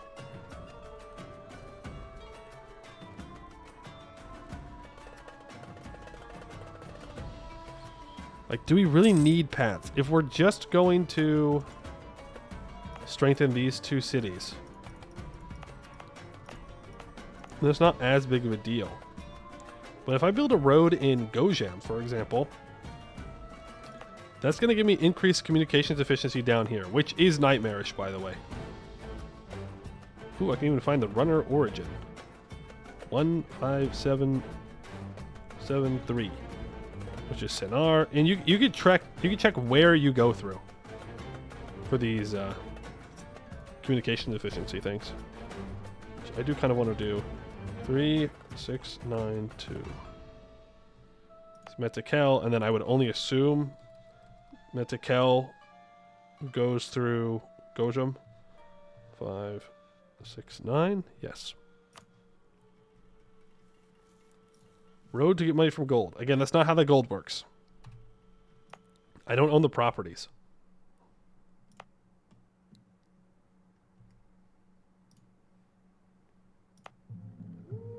Let me follow the river right. No. They definitely are following the river. For sure. No, it automatically finds the fastest way, and rivers increase that speed. I just wanted to check. I think a road in Gojam makes sense. I mean,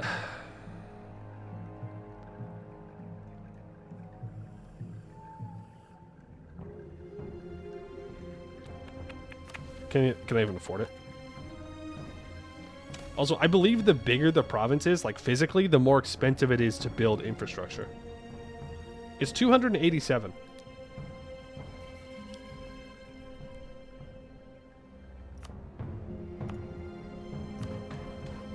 Do we have enough labor available? No. We don't even have enough labor available in Gojam in order to do that.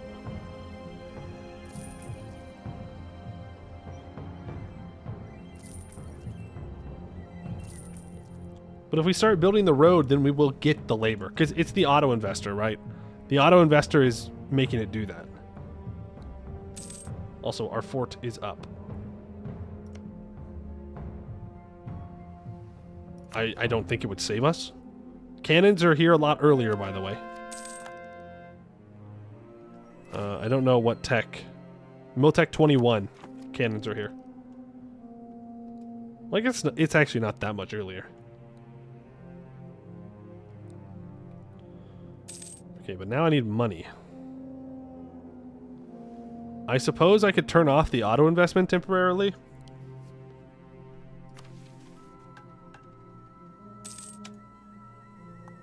Utility decisions. Turn off the auto investment.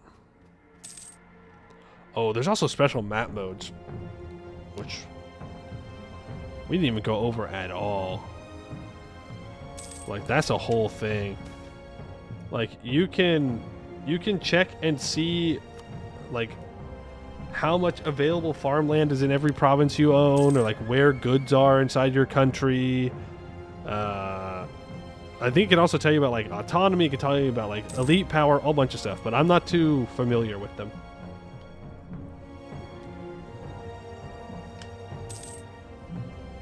Our air is industrious. More urban and rural production efficiency. Not bad. Arguably better than our current leader, except for that tech cost decrease. That would just mean that we have more goods. Is there a roads/runner map? Don't know. I will check when the year ticket's done.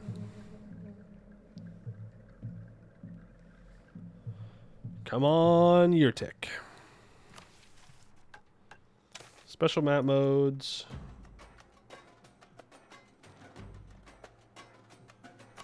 Other map modes? No. There are some pre-made ones as well. Economy map modes? Current farmland, potential fishery. What about potential farmland? Okay. And so then, if we go to the special map mode, now it shows us the potential farmland inside our country. So the more green it is, the more potential farmland. The more red, the less. So in our country, it looks like Gojam has the most potential farmland at 572. And Saray has the least amount of potential farmland at 50. But it is full. Pretty fancy, huh? Pretty fancy.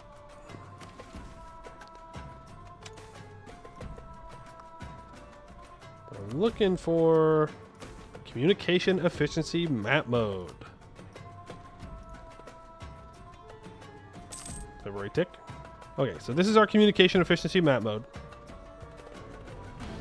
Yeah, see, once you get more than, I mean, even one province away from our capital, it falls off completely.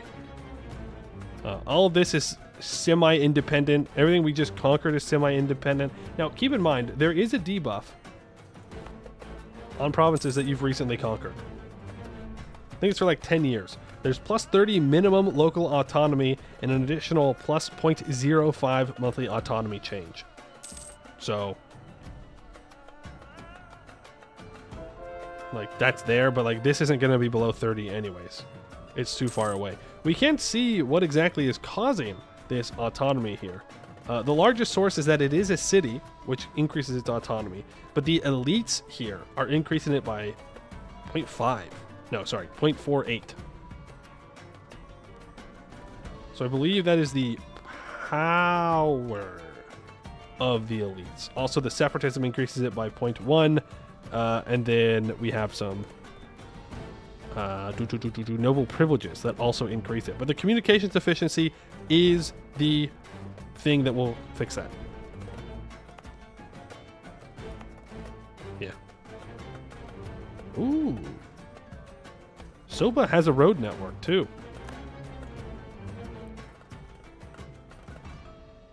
The levy. I can get 15. Oh, yeah, I could give 15 loyalty, but I would be giving them a different courts here. Right, from ceremonial court titles. Are we going from ceremonial to pompous, which just makes them stronger? So we don't want that. Or we have no needs of such things.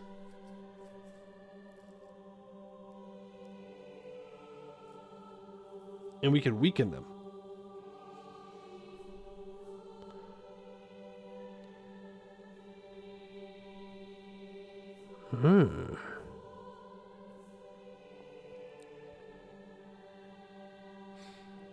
I don't want to weaken them. No thanks. I don't want to weaken them because I want them to overtake the clans. Right? I want the nobles to take the power from the clans and then the burghers to take the power from the nobles. Give food. Did I forget to up the food again? Already did. We're good. The people are eating. They will be fed. They will be fed.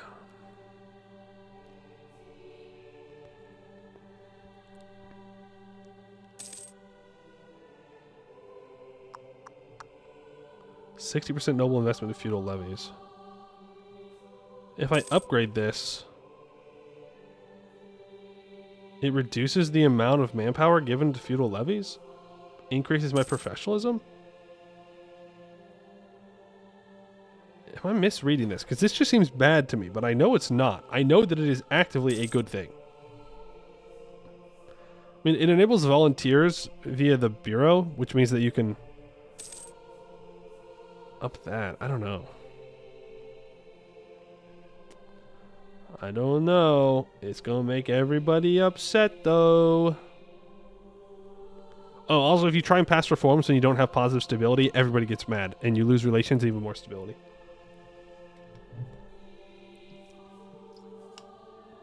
Is our force limit above 2? Yes. Our force limit is, in fact, above 2.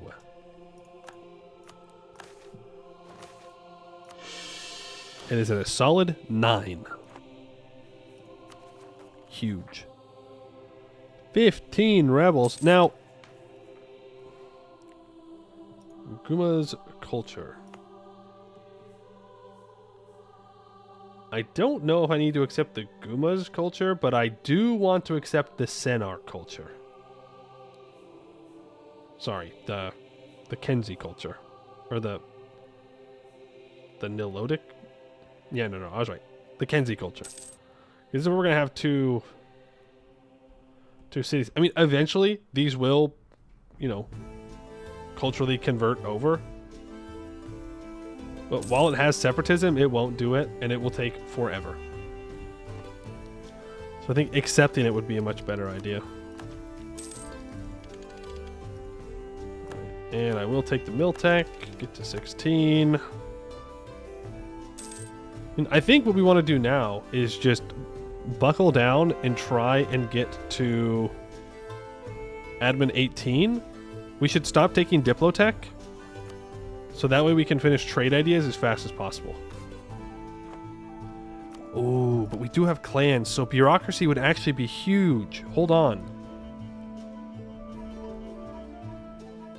Yeah, because bureaucracy ideas decreases yearly clan power by 0.2. Oh, that would actually be massive. So maybe we do bureaucracy after we do our trade ideas instead of economic.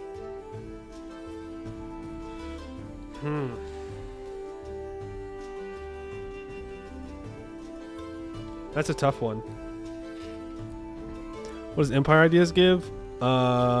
Reduced national civil war strength, decreased stab increase interval, prestige, elite power from autonomy, minus 10%. That could be good. Capital infrastructure cost reduction, 10%. Pathing infrastructure cost, minus 0.5%, and minus 0.05 monthly autonomy change.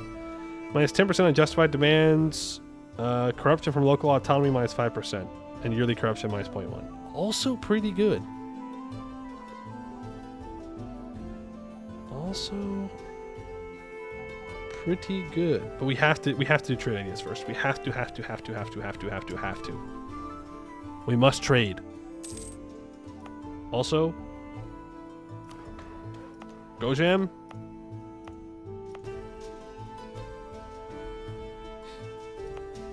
You will get a road.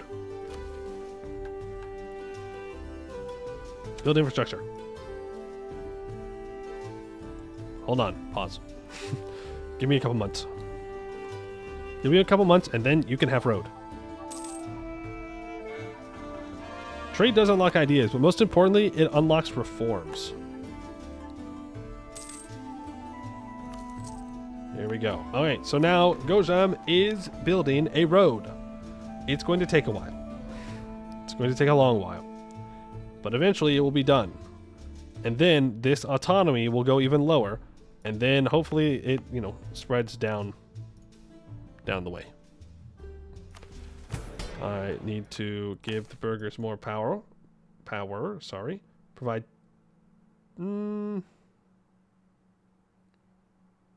Yeah, tax relief for the metropolitans. Let them make their money and let them keep it. Okay, so service dues, noble obligations. There's 5% noble gravity, 80% base manpower from nobility, 30% noble investment in feudal levies. If I upgrade it, I get tax revenue from them. Okay, but what can I do to affect the tribes?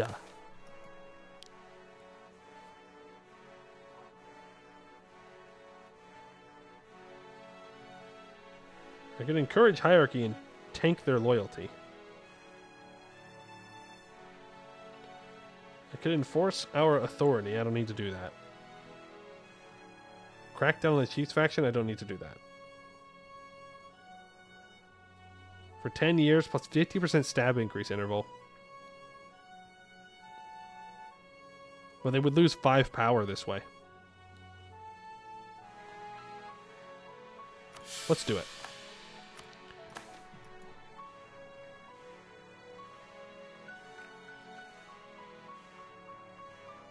Don't want to expand their autonomy. I don't want to make a strategic marriage. Those have to get over it. Sucks to suck. I don't know if this is going to kill us, though.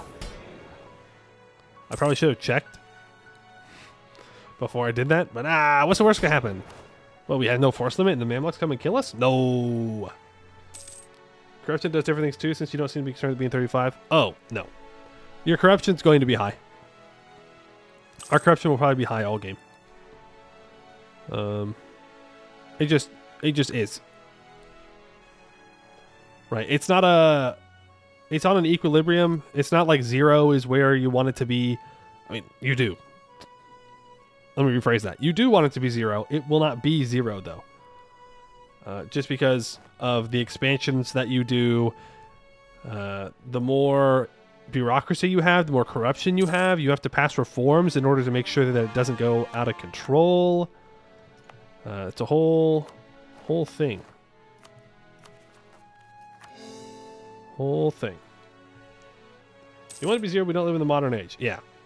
True. The modern age where we have no corruption. So true. So true, so true, so true. But yes. It is just a fact of life. Make a claim here.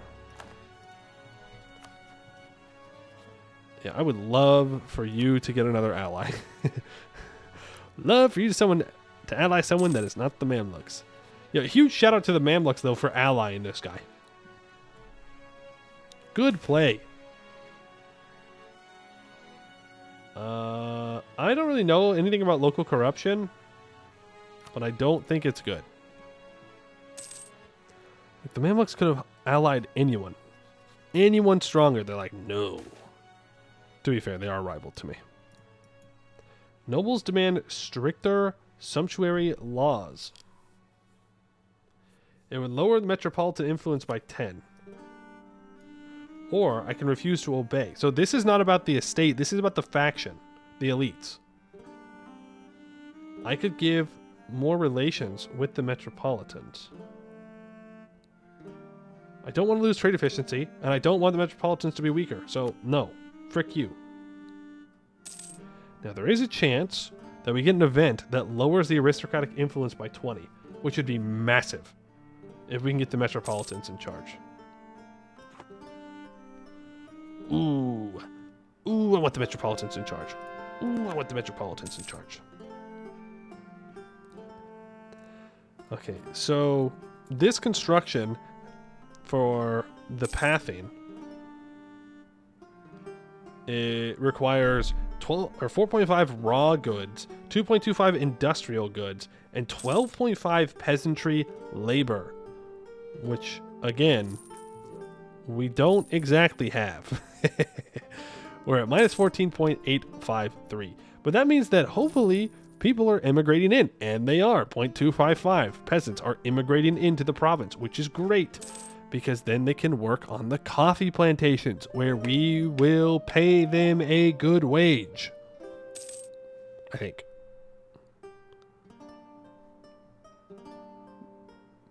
Is slavery even represented in MEIOU Taxes? I don't know. Like, is that even a thing? You're focusing on admin. I'm gonna hope and I'm gonna pray that I did that earlier, and I'm pretty sure I did. Pretty sure I'm a real gamer, and I did what I needed to do. But there's always the chance that I forgot. You know how it be. You know how it goes. The game is paused. Urban autonomy, disown rel. Okay, a whole bunch of stuff just got undone there. Yay! I remembered.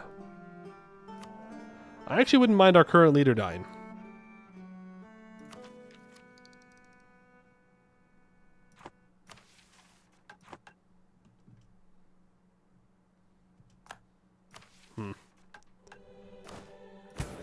Well, let's make the nobles happier. Disown unpopular relative. We don't care about our legitimacy. And yield to ancient liberties. Boom. That gets them up to 84 loyalty. The burghers. Let's go support burgher autonomy. This does increase autonomy change across the country. It's fine though. We need this at least 25. Clergy. I can perform a show of devotion. What does a clergy own, by the way? They own a lot of academic property. That would be the religious academic property. But they don't really own anything else. What do the clans own? Apparently the clans don't own property. Okay, good to know. 35% of the land is held by the nobles. We can also look here, I guess. Urban property share. So this is a resource property share. Boom. So the lower class, so the peasants own 48%. The nobles own 35%. The burghers own 6%. Then urban property, the burghers own 25%. The clergy owns 38%. Because of the religious education. Lower class owns 28%. And then of the wealth, nobility at 40%, burghers 22%, clans at 24%. So the clans have a lot of wealth, but they don't have a lot of power. Like land power. Which I guess means that as long as we have nobles, they will kind of automatically take over from the clans because they're going to own the property. So they'll get more power in the province. I don't know if I'm understanding that correctly, but that's the way it seems to me. Look at that fort defense reduction. Non-accepted culture, minus 10%. Separatism, minus 34.5%. Oops. Oopsies. But the hope is that the Mamluks understand that we don't need to fight. We can be friends. It's okay. Why must we always resort to violence? You know?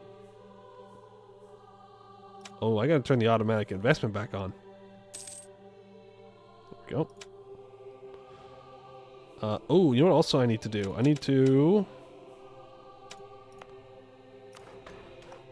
add all of these provinces to the auto investment. There we go. Boom. Sweet. Good, good, good.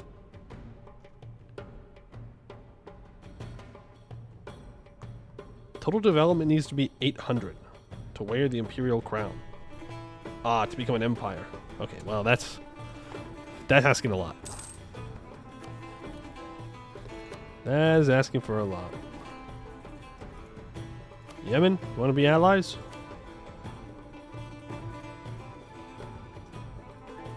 No.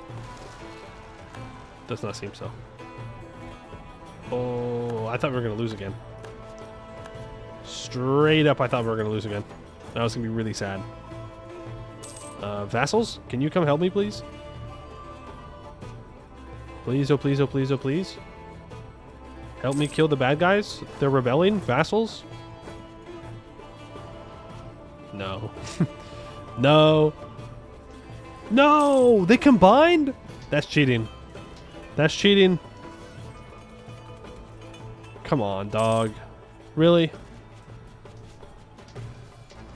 And on January 1st. Everything always happens on January 1st when you play this mod. Every single time. Start a war. You want to do investments. It's like, no. You're going to sit there and you're going to wait. Come on, boys. Hold the line. A joyous occasion. Okay. 27th of February. This should be a stack wipe. Oh, never mind. There's some thick. We're cooked. We are cooked with a capital C.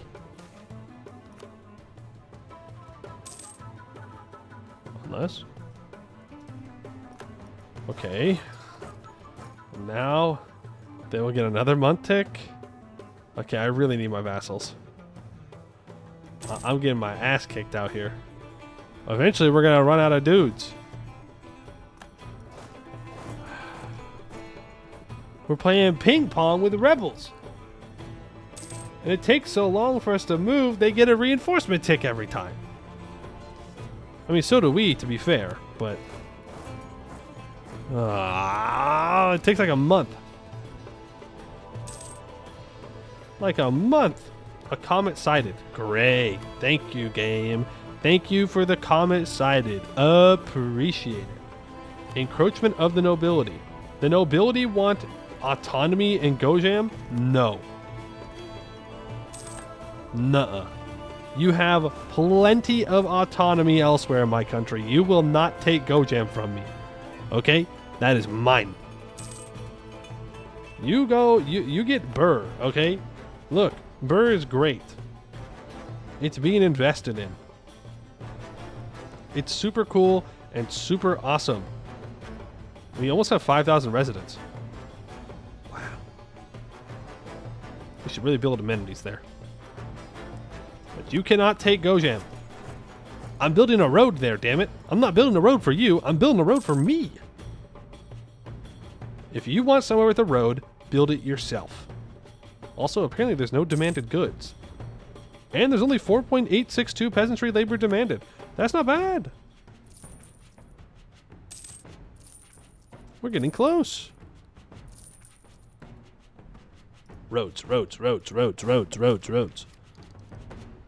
We love roads. We love roads. Not the island, but, you know, the kind that you go with cars. Manpower equals 0. Mamluks equals interested. I don't think that would be what would stop or convince the Mamluks to start. I'll be so real with you. I think if the Mamluks want to kill me, then they will kill me. But right now, there's nothing that they can take that's worth taking. Like, there's just simply not. I can't let you play EU5 early. Please? Please? Please, can I have EU5 early? I promise, I won't tell anyone about anything. Nothing. Lips zipped shut. Alright? I swearsies. Just let me get my hands on it. Let me play. So force is still 9. Nope, it went down to 8.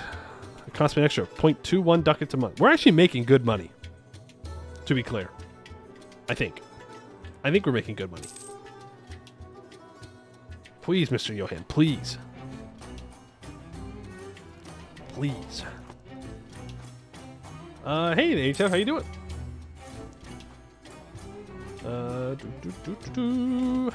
Yep, today we're playing some MEIOU Taxes, and we're building a road. That's really what it's all culminated to. But it's gonna be a pretty sweet road, I'm just saying. It's gonna be pretty good. This is one thing that I like about MEIOU Taxes compared to like base game EU4, is your starting position influences what your goals are going to be. Like, no matter where you start in base game, you're gonna have the same goal, right? Blob somewhere, take something, you know, increase your power base so that way you can take more. But here, road. I want one road right now. That's it. And after that, I will want another road, probably. I like roads. I like investing in industry. I want to build up these two cities into, or these two provinces into cities. And then from there, we will try and become dominant over our region. But I can't just do it now, or else my autonomy... Actually, that's pretty accurate for my autonomy as well. But that's... Yeah. My autonomy looks like this. And I don't want this. I want this. This is good. When you start MEIOU Taxes, there's the lesser nobles. Ah, that was in 2.5, right? I played a little bit at 2.5. But, in fact, I did like a full game of 2.5 as the Byzantines. And I wanted to reform the Roman Empire, but it just got too annoying at the end of the game. Like, it was too slow, and I had like the entirety of Europe in a coalition against me. And they couldn't win. Like, I won every single coalition war, every single time. But it was just so annoying that they would just declare on me over and over and over again. But I remember sitting there blasting ABBA, just absolutely eviscerating all of Germany as they tried to take me on as they went through like the Alps of Italy. And just decimating stacks and stacks and stacks. But I just could not annex enough of France. It was just such a huge pain. And I had to give it up. Maybe at some point. Maybe at some point. Good time, though. Don't worry, these streams are all VODs. For the most part, okay. The nobles demand 50 ducats for 5 loyalty. These dudes do not want me to build roads. Take the money. Leave me alone.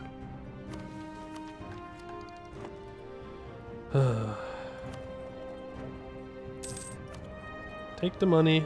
Leave me alone. It'll be fine. For battle music, it is. I love ABBA. ABBA's my favorite band. Can I annex the vassals? No. I need the devolved unitary and regional garrisons government reforms, or the unitary government reform. Which means I need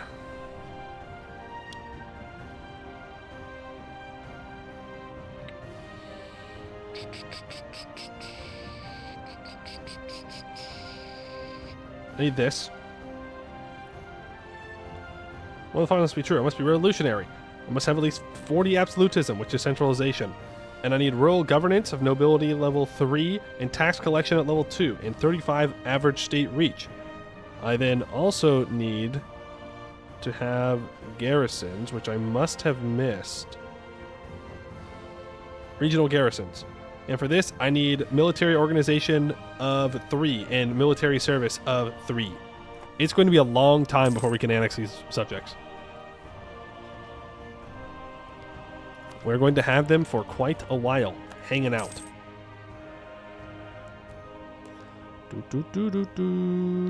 Also, different kinds of subjects respond differently to wars and stuff, which is like regular EU4. But like, look, vassal states do like everything.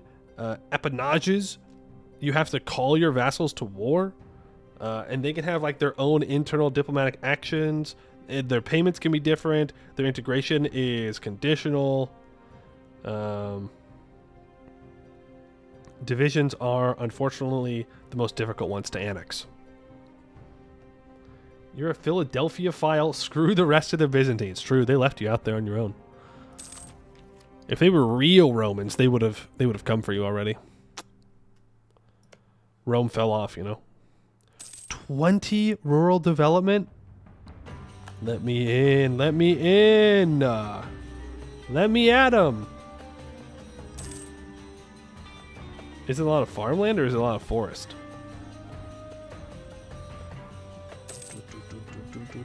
Best part of the Roman, this is blasting ABBA? Well, yeah, the wars were a pain in the ass. It's January 1st. It's always January 1st. Every time I want to look at something, it's January 1st. I just want to see, do they have lots of timber? Do they have lots of farmland? Do they have lots of mines? They do have lots of mines. Lots of potential for forestries. You got metal? No, right. That's a dumbass that's putting too much salt in my coal mine. How dare he? How dare he? He's ruining everything. How are we doing on the conversion of wedge? We've gotten 36,000 people to convert here. Not bad. Yemen is in a peasants' war. Is that so? How many votes you got? 9?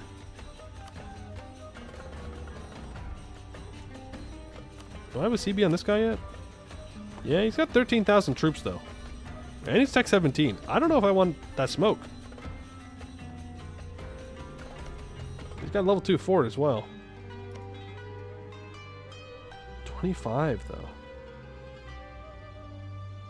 1,500 forestry possibility? What? Oh, and he put game on it. Why?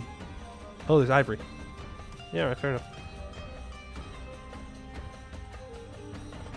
Fair enough, I suppose. Speaking of ivory, don't we have some of that now? Yeah. Do we have game open? Yeah. Is it profitable? Yeah, no, that's most certainly ivory. I mean, oh, can't I look? No, no, we're smart. We're smart. We're smart. We can look. Forestries. No, this is who owns it. Okay, maybe we're not that smart. Industry. No, no, no, no, no. It was somewhere in here. Yeah. Game. Outputs. Salt. Fiber. Fuel. Exotic. Exotic making 88.228 ducats. There you go. Okay. Did we have ivory anywhere else? Yeah. Gold, ivory. I mean, you know. Look, guys. Look. We're native to this area, so it's fine. It's not colonialism. Don't worry about it. All right? It's different. Trust me, trust me, trust me, trust me. It's different, it's different, it's different. That's just gold. Nothing there. Okay, we already have ivory open everywhere then. So I think our long-term goal, one of our long-term goals, is to get access to markets other than just the Mamluks. Right? What we want is to get access to, say, Italy. Right? Where there's lots of cities with lots of population that want exotics they don't have, like ivory. That's what we need. Which means we have to go through the Mamluks. It might be a while. It's not imperialism if you took horses and feet to get there. No, I don't think that's... I think you mean colonialism. I mean, even that's not true, but like, I see what you were going for. But no, imperialism definitely happens overseas, too. It's not colonialism, just poaching. Is it poaching? If I, the ultimate authority of this country, say it's okay? I don't think so. I think it's called pastoralism. Yeah. It's definitely the same thing. It's definitely, for sure, 100% the same thing. Don't think about it too hard. Promote and support commerce. Tribes, I'm going to reduce your tributes so that way you become more loyal.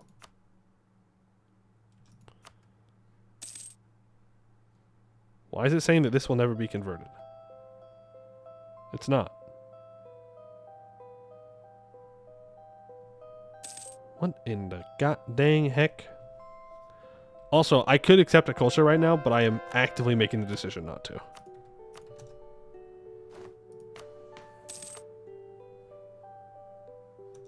Okay, now put the two of you back on there again. Why are you not... What in the hell?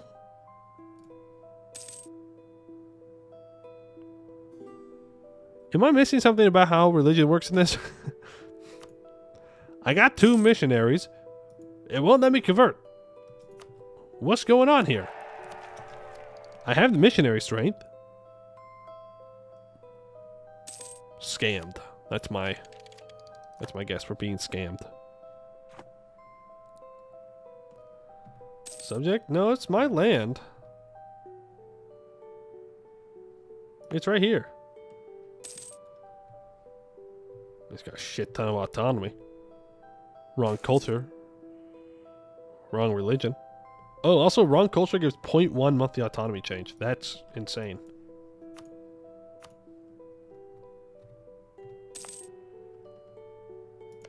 This is a rough place for us to be. There's a lot of culture around here. Uh-oh. Well, I suppose if we get rid of enough separatism, we can start getting it converted. There's just a lot of separatism. And there will be for a very long time. Some kind of doing this? No. Well, even if there are, I don't have them. Or was one of them converting a subject, maybe? Ooh. Big brain, we will check.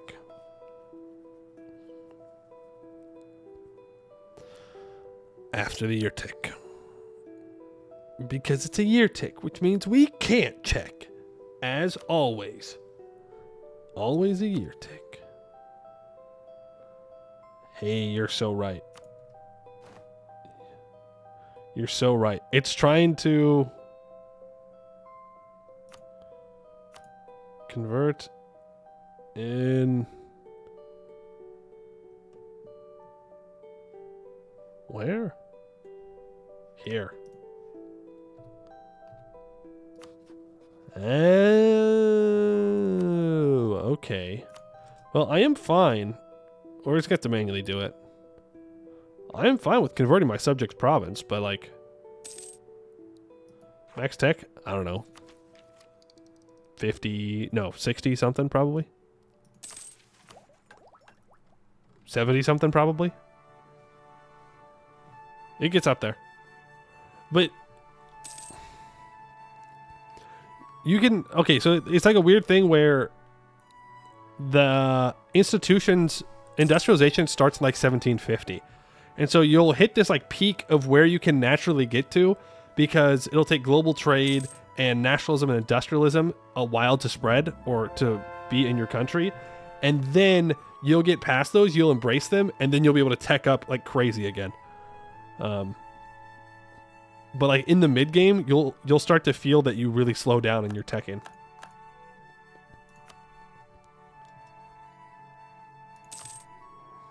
Now, for us, it's not like that because, you know, it's going to take us a while to do anything anyways. Ooh, missionary strength or urban production efficiency?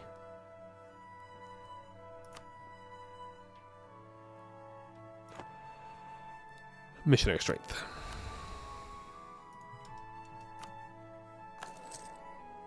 Another good reason for our leader to die, too. Minus 1% missionary strength because he's tolerant. Oh, he makes promote culture cost 15% cheaper. Ooh.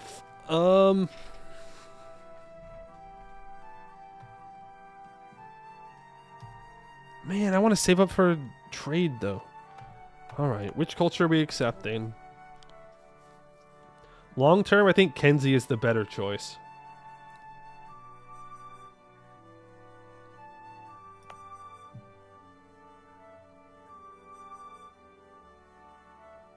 Actually, I don't care. I don't care. We're going to get no benefit from accepting it. I guess it would make converting it easier, but it's already our religion, so who cares? I guess defensiveness would go up. I don't even think it's worth accepting. I don't think it's worth the monarch points.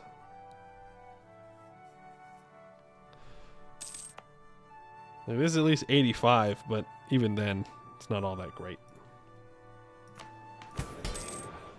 And are there any reforms that we can start thinking about doing? I don't know, but I'm going to expand the bureaucracy. And then we'll be at 10. And then, oh boy, then we will be able to maybe get some work done. Yeah, I need 10 state reach average and 30 bureaucratic influence, which that's not happening for a while, probably. But once we do, we can do this. We could, oh, maybe we need to do some bureaucratic privileges.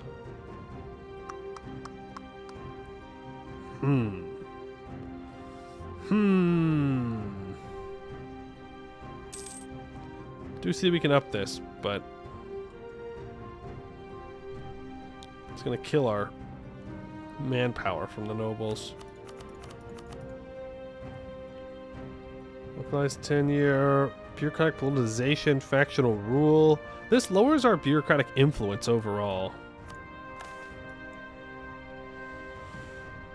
There's also the sovereign courts, which gives us 0.1 global autonomy. If I want to go to appointed magistrates, I need 15 state reach, so that's not going to happen. Globalization, 30 bureaucratic influence, and bureaucratic hierarchy, organized bureaucracy 1. Is that what we were just looking at? No. That's this one. 25 state reach. Oh boy. 25 state reach. Okay, what was the one that requires 10 state reach? Requires... Oh, hold on. We could do this one soon. I mean, I could do it now because you can boost the bureaucratic faction. If you side with a faction, you can boost their influence. Make everyone else mad. Oh, damn. Is that what I meant to do? Damn. Well, I've never seen that before. People get mad.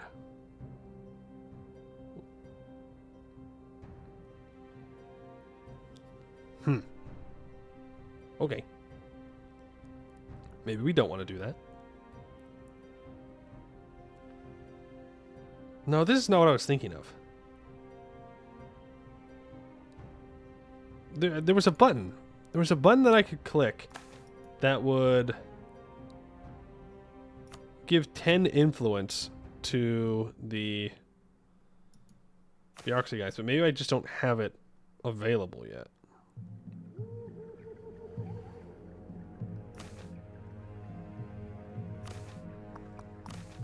Sale of office. At least we're not at the top of sale of office, so that's a positive.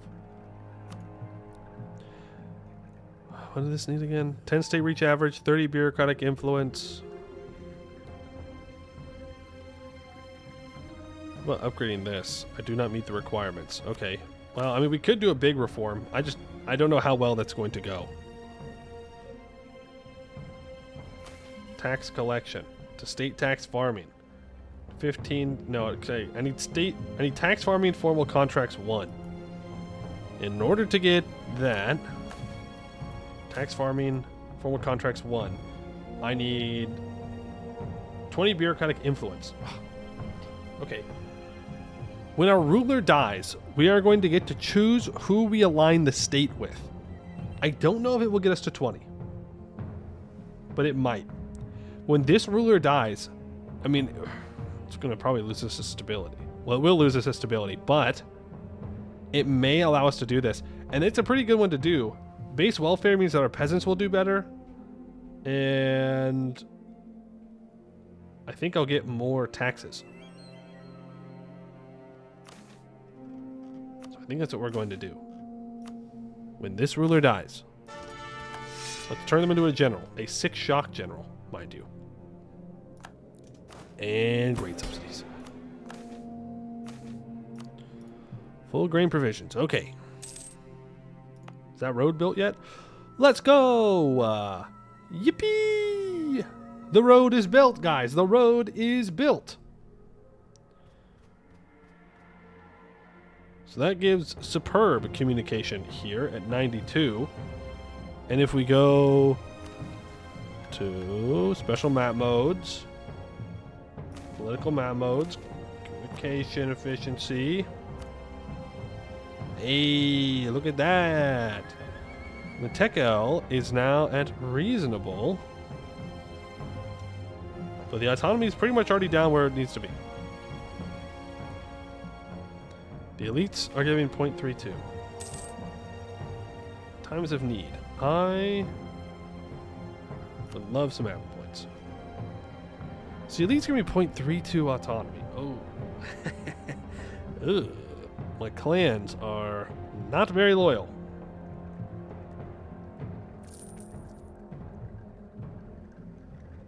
Not very loyal at all.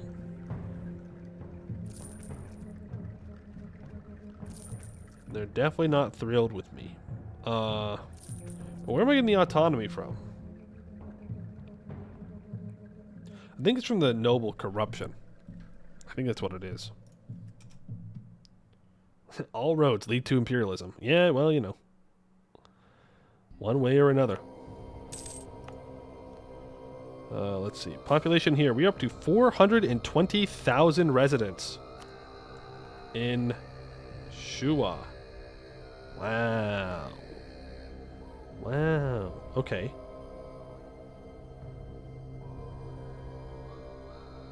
No, sorry. We're up to 32,000. That would be crazy if it was 400,000.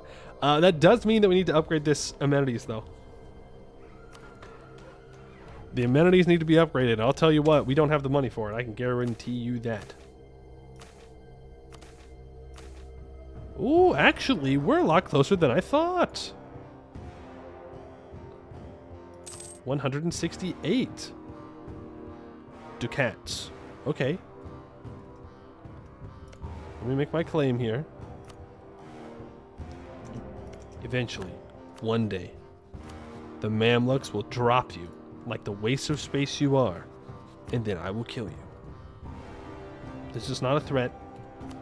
It is a promise. That is all. Yemen, you want to ally me yet? He says no. I don't think we're going to get that alliance. It'd be so nice, though. It would be so nice. Let's improve with neighboring countries. Just because we can. Why not? With Tunis. Now, I don't know when the Mamluk and the Ottoman are going to start fighting. Because the Karamenids are still alive. So it might be a while. I don't think that's the Ottomans. I feel like it'll be a little early for them. course, they're not going to be on the Great Powers list. Oh, they are. Well, okay. What do I know? I just happen to be rival to the number 8 Great Power. No problem. No problem.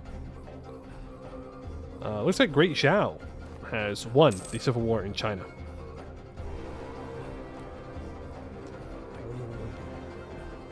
You have a diplomat? I'm still holding out hope. There's no reason to hold out hope. Like they're not gonna flip. But maybe. Maybe, okay, it's possible. Don't be a hater. Don't be a hater. It would have been so nice if I could have released a vassal down here. Oh well. Oh well. Sucks to suck for me. Who are you? Mazartine, a province. A division of Orsangali. Okay. Lundu. Looking big, looking scary, good for you. I just have no one else to ally. There's just no one to ally around here. Mastani, thank you for the raid. Welcome in, raiders. We're probably gonna be wrapping up here sometime soon, but I appreciate the raid. I hope your stream went well. What were you playing today? We are playing MEIOU Taxes, which is like EU4, but mega complicated. Our grand achievement for the day is that we have built one road.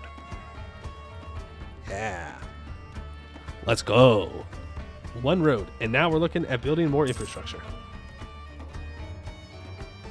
Did I just invest all my money? No. We're good. Well, maybe. I might have, but it's fine. We still have enough. In a couple of months. And our tribes really are not liking me, huh?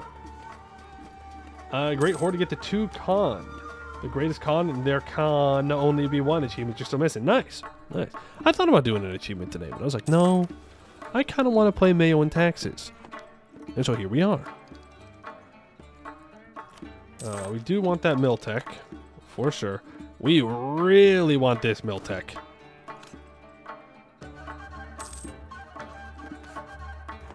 That is a big tech, new infantry. I don't know if we all get new infantry at the same time. But also, what ideas does he start off with? Leadership and aristocracy, and then he's going into bureaucracy. Damn. Okay. All right. What does aristocracy ideas do? No! I forgot to build the amenities. Frick, dude. Now we gotta wait even longer. Oh, man. Man looks at 56 corruption. Yeah. Damn it, dude. No one to blame but myself. When you try your best and you don't succeed. Actually, I didn't try my best. I just kind of forgot.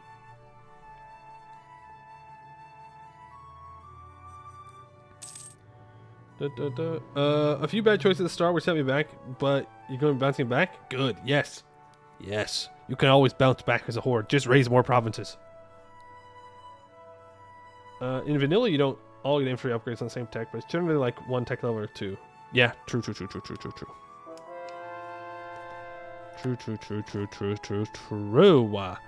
I'm a little scared of the Mamluk cavalry. I don't know if it's good, but that is what they were known for, right?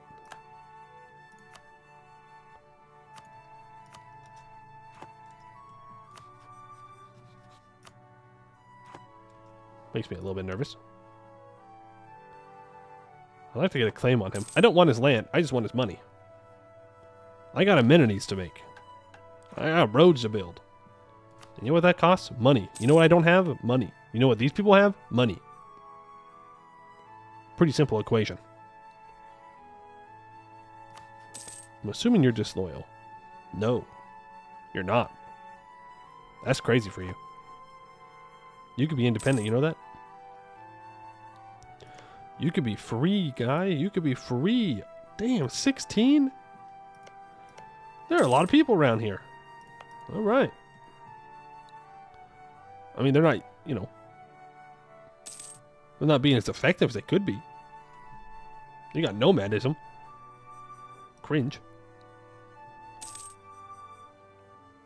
Ethiopia and Vanilla 2 runs ago. In between, there was Cebu and now the Great Horde. Nice. Yeah, Ethiopia's a fun run. He's got to beat the Mamluks. Which, you know, I'm not sure when we're going to be able to beat the Mamluks.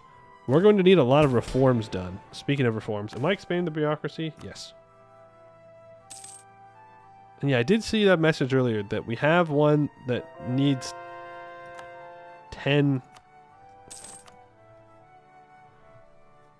state reach to change. It was one of the ones that was further down the list, right?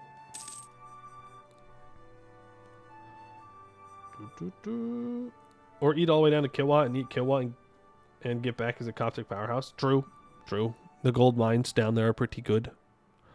Always a pretty good choice. But we have gold mines here. The problem is I just don't control them enough. No autonomy, and those stinky nobles took them. Okay. Disown relative, noble concessions, urban autonomy, show of devotion. Disown a popular relative.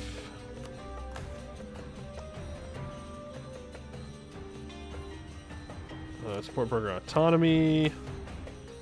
From a show of devotion. Okay, so the nobles are at 84. Now would be a great time to do some kind of reform. It was this one, right?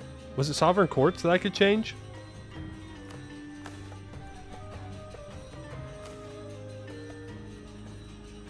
No.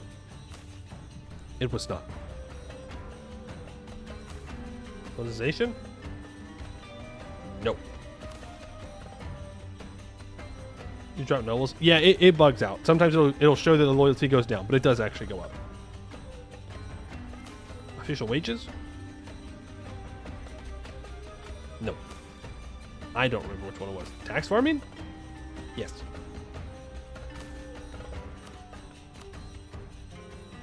Okay, we need our king to die. That's just it. He's 63. He'll kick the bucket any second.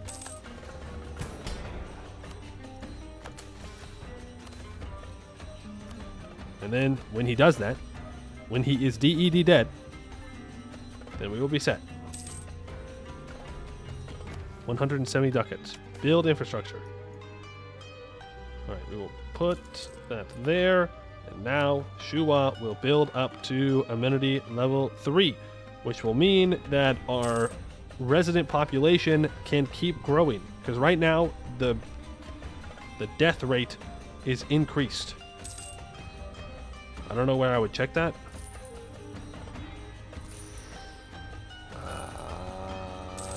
Yeah, I don't know where I would check that, but it is in here somewhere.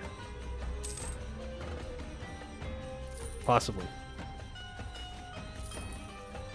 Expansion into Taka? Some of our countrymen have long ventured into uncolonized borderland of Taka. Recently, they made an organized effort to become permanently established there and properly integrate them in our country. Huge? Free province? Let's go. Ignore that.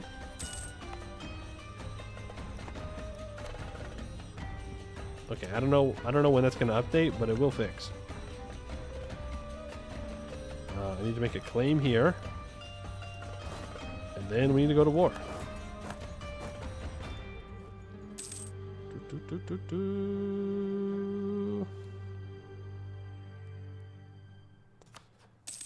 Alright, declare war. Call in. No, do not call in my ally. Okay, assholes. You really rose up after I declared a war? Light looting, again. I will get my money from the peace deal, not from stealing it.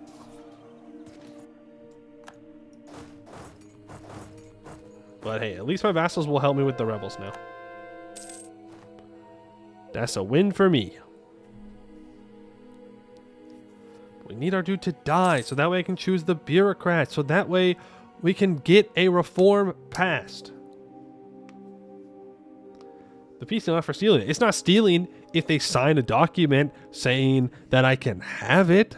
Duh. Everybody knows that. You can only steal it if you don't tell anybody. But we will make it very clear that we will be taking all of their money. Excruciatingly clear. Oh, 115 ducats and war reps? Do you know what this means? This means maybe another road. Ooh, roads. We could build a road in our capital. It would not be a waste.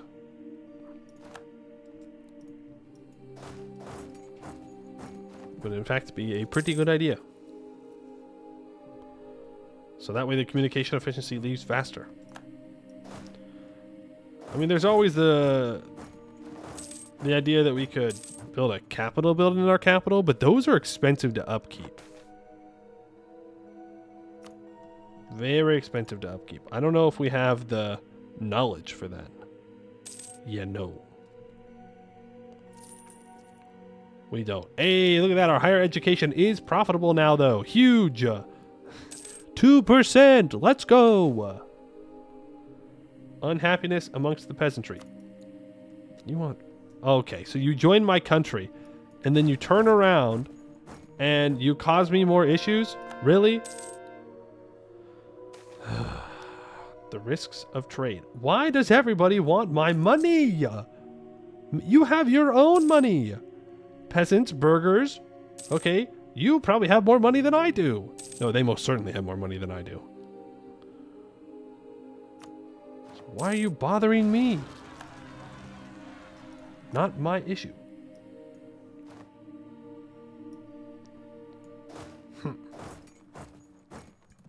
Start a road north? Yeah, I mean, we could potentially start a road up here. But those are going to be very expensive roads. You know? But, I mean, we do have to start it at some point. Investment manager. At least I'm spending my own money there. Direct to bureaucracy. Expand the bureaucracy. I'm going to provide temporary tax relief for everybody. Yay! For 3 years. Starting next January, people will not pay me taxes. At least some of them. Some of the taxes, I should say. Which is fine. Need to keep the stability up. Can I peace out yet? No, because it is... What day is it? January 1st. And therefore, I cannot do anything. See, you're asking for more loot money? I don't want loot money. That's the thing. Loot money means that I'm killing pops, and I don't want to kill pops. I just want money.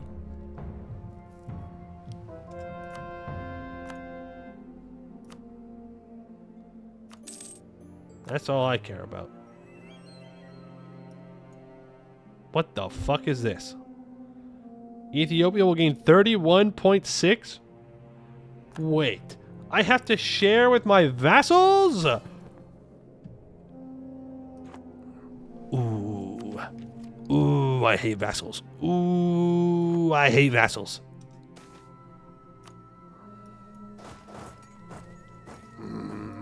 I don't like them.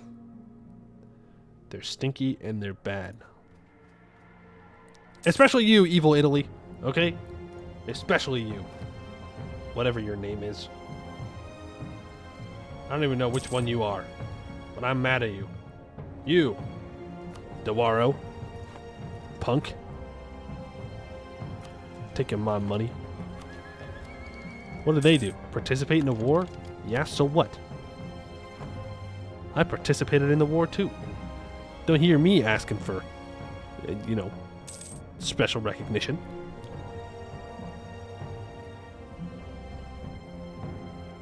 Well, we're still making money, so that's good. I would love to see our capital get up to an important center of trade.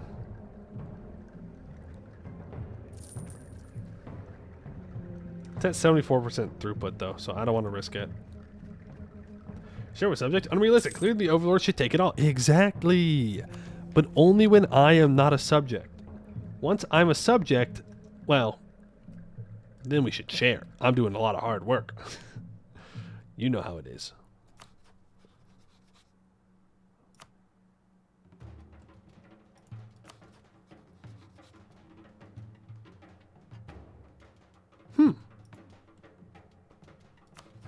Warsangali. The betrayer.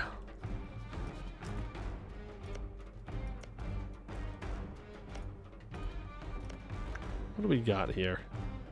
No fort, level 1 fort, level 2 coastal fort.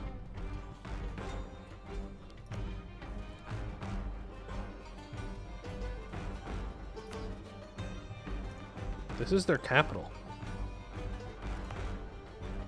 Capital and you have 52% autonomy? Bro, what is you doing? Oh, powerful chiefs. I could go conquer him or beat him up for money. These are all valid options.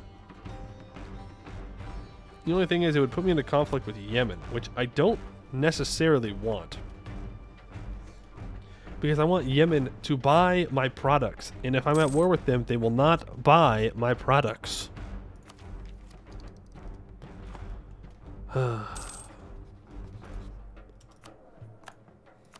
Truly struggling, you know? Yeah, give me that more trade power abroad. What are we doing here? That's all the commerce we have? Man. Building up cities from scratch really does take a while, huh? Yeah, if I can get a road out to there, that would be really useful. Ooh, largest regional city. Hello. Holy shit! There's 10 urban development here. How did I miss that? Oh, damn. Okay. When did that happen? Has it always been like that?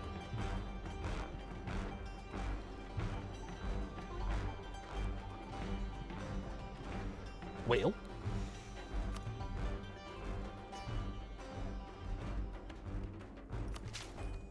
What kind of industries we got here? Houseware, textile, processed materials? Okay. Well, I would like to open a new slot of carpets. And we need to upgrade these amenities. Because we have 47,000 people here. So they have an increased death rate. I thought you could click Eber and build houses and cities. No, no. Unfortunately not. Thing is, I don't have the money for this. It's 252. Well, now war's not even going to give me the money that I need. It'll give me some, but it won't give me all of it. Man. Well, we got. Wait, is our second road done yet? Did we even build a second road? No, I built amenities. We got one road in today. Huge, massive. One road gaming.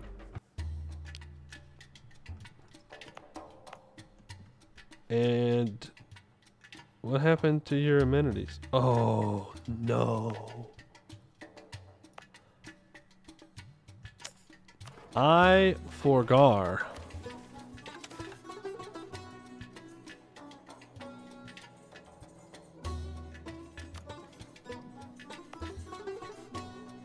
We have to pay to upkeep them.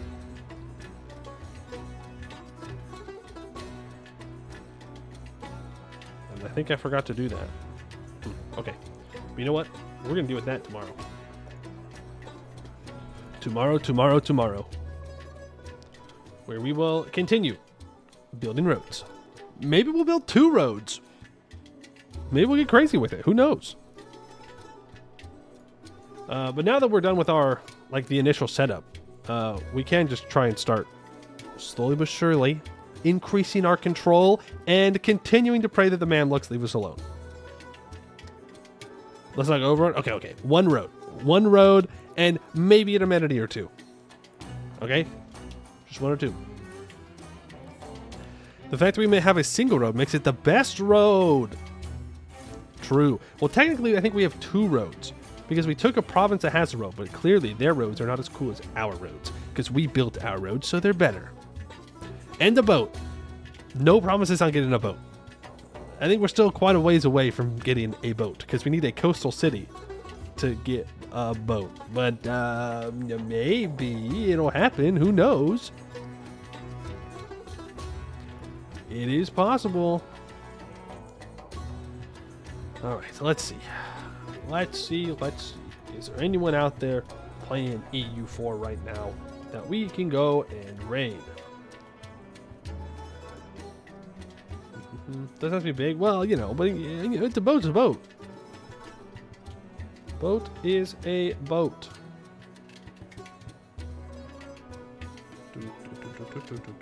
Okay, well, this person has been live for 11 hours. Which is crazy.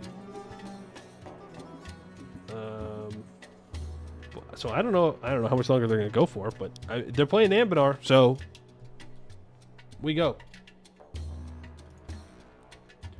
I will raid. Discord, !point Discord. VOD channel, !point VOD. I'll be back tomorrow. Raid message. Just roads, ! I don't know. Roads. That's the only thing we did today. So roads. Ask them if they have roads. They're playing Everthill. All right. I shall see you all tomorrow. Adios.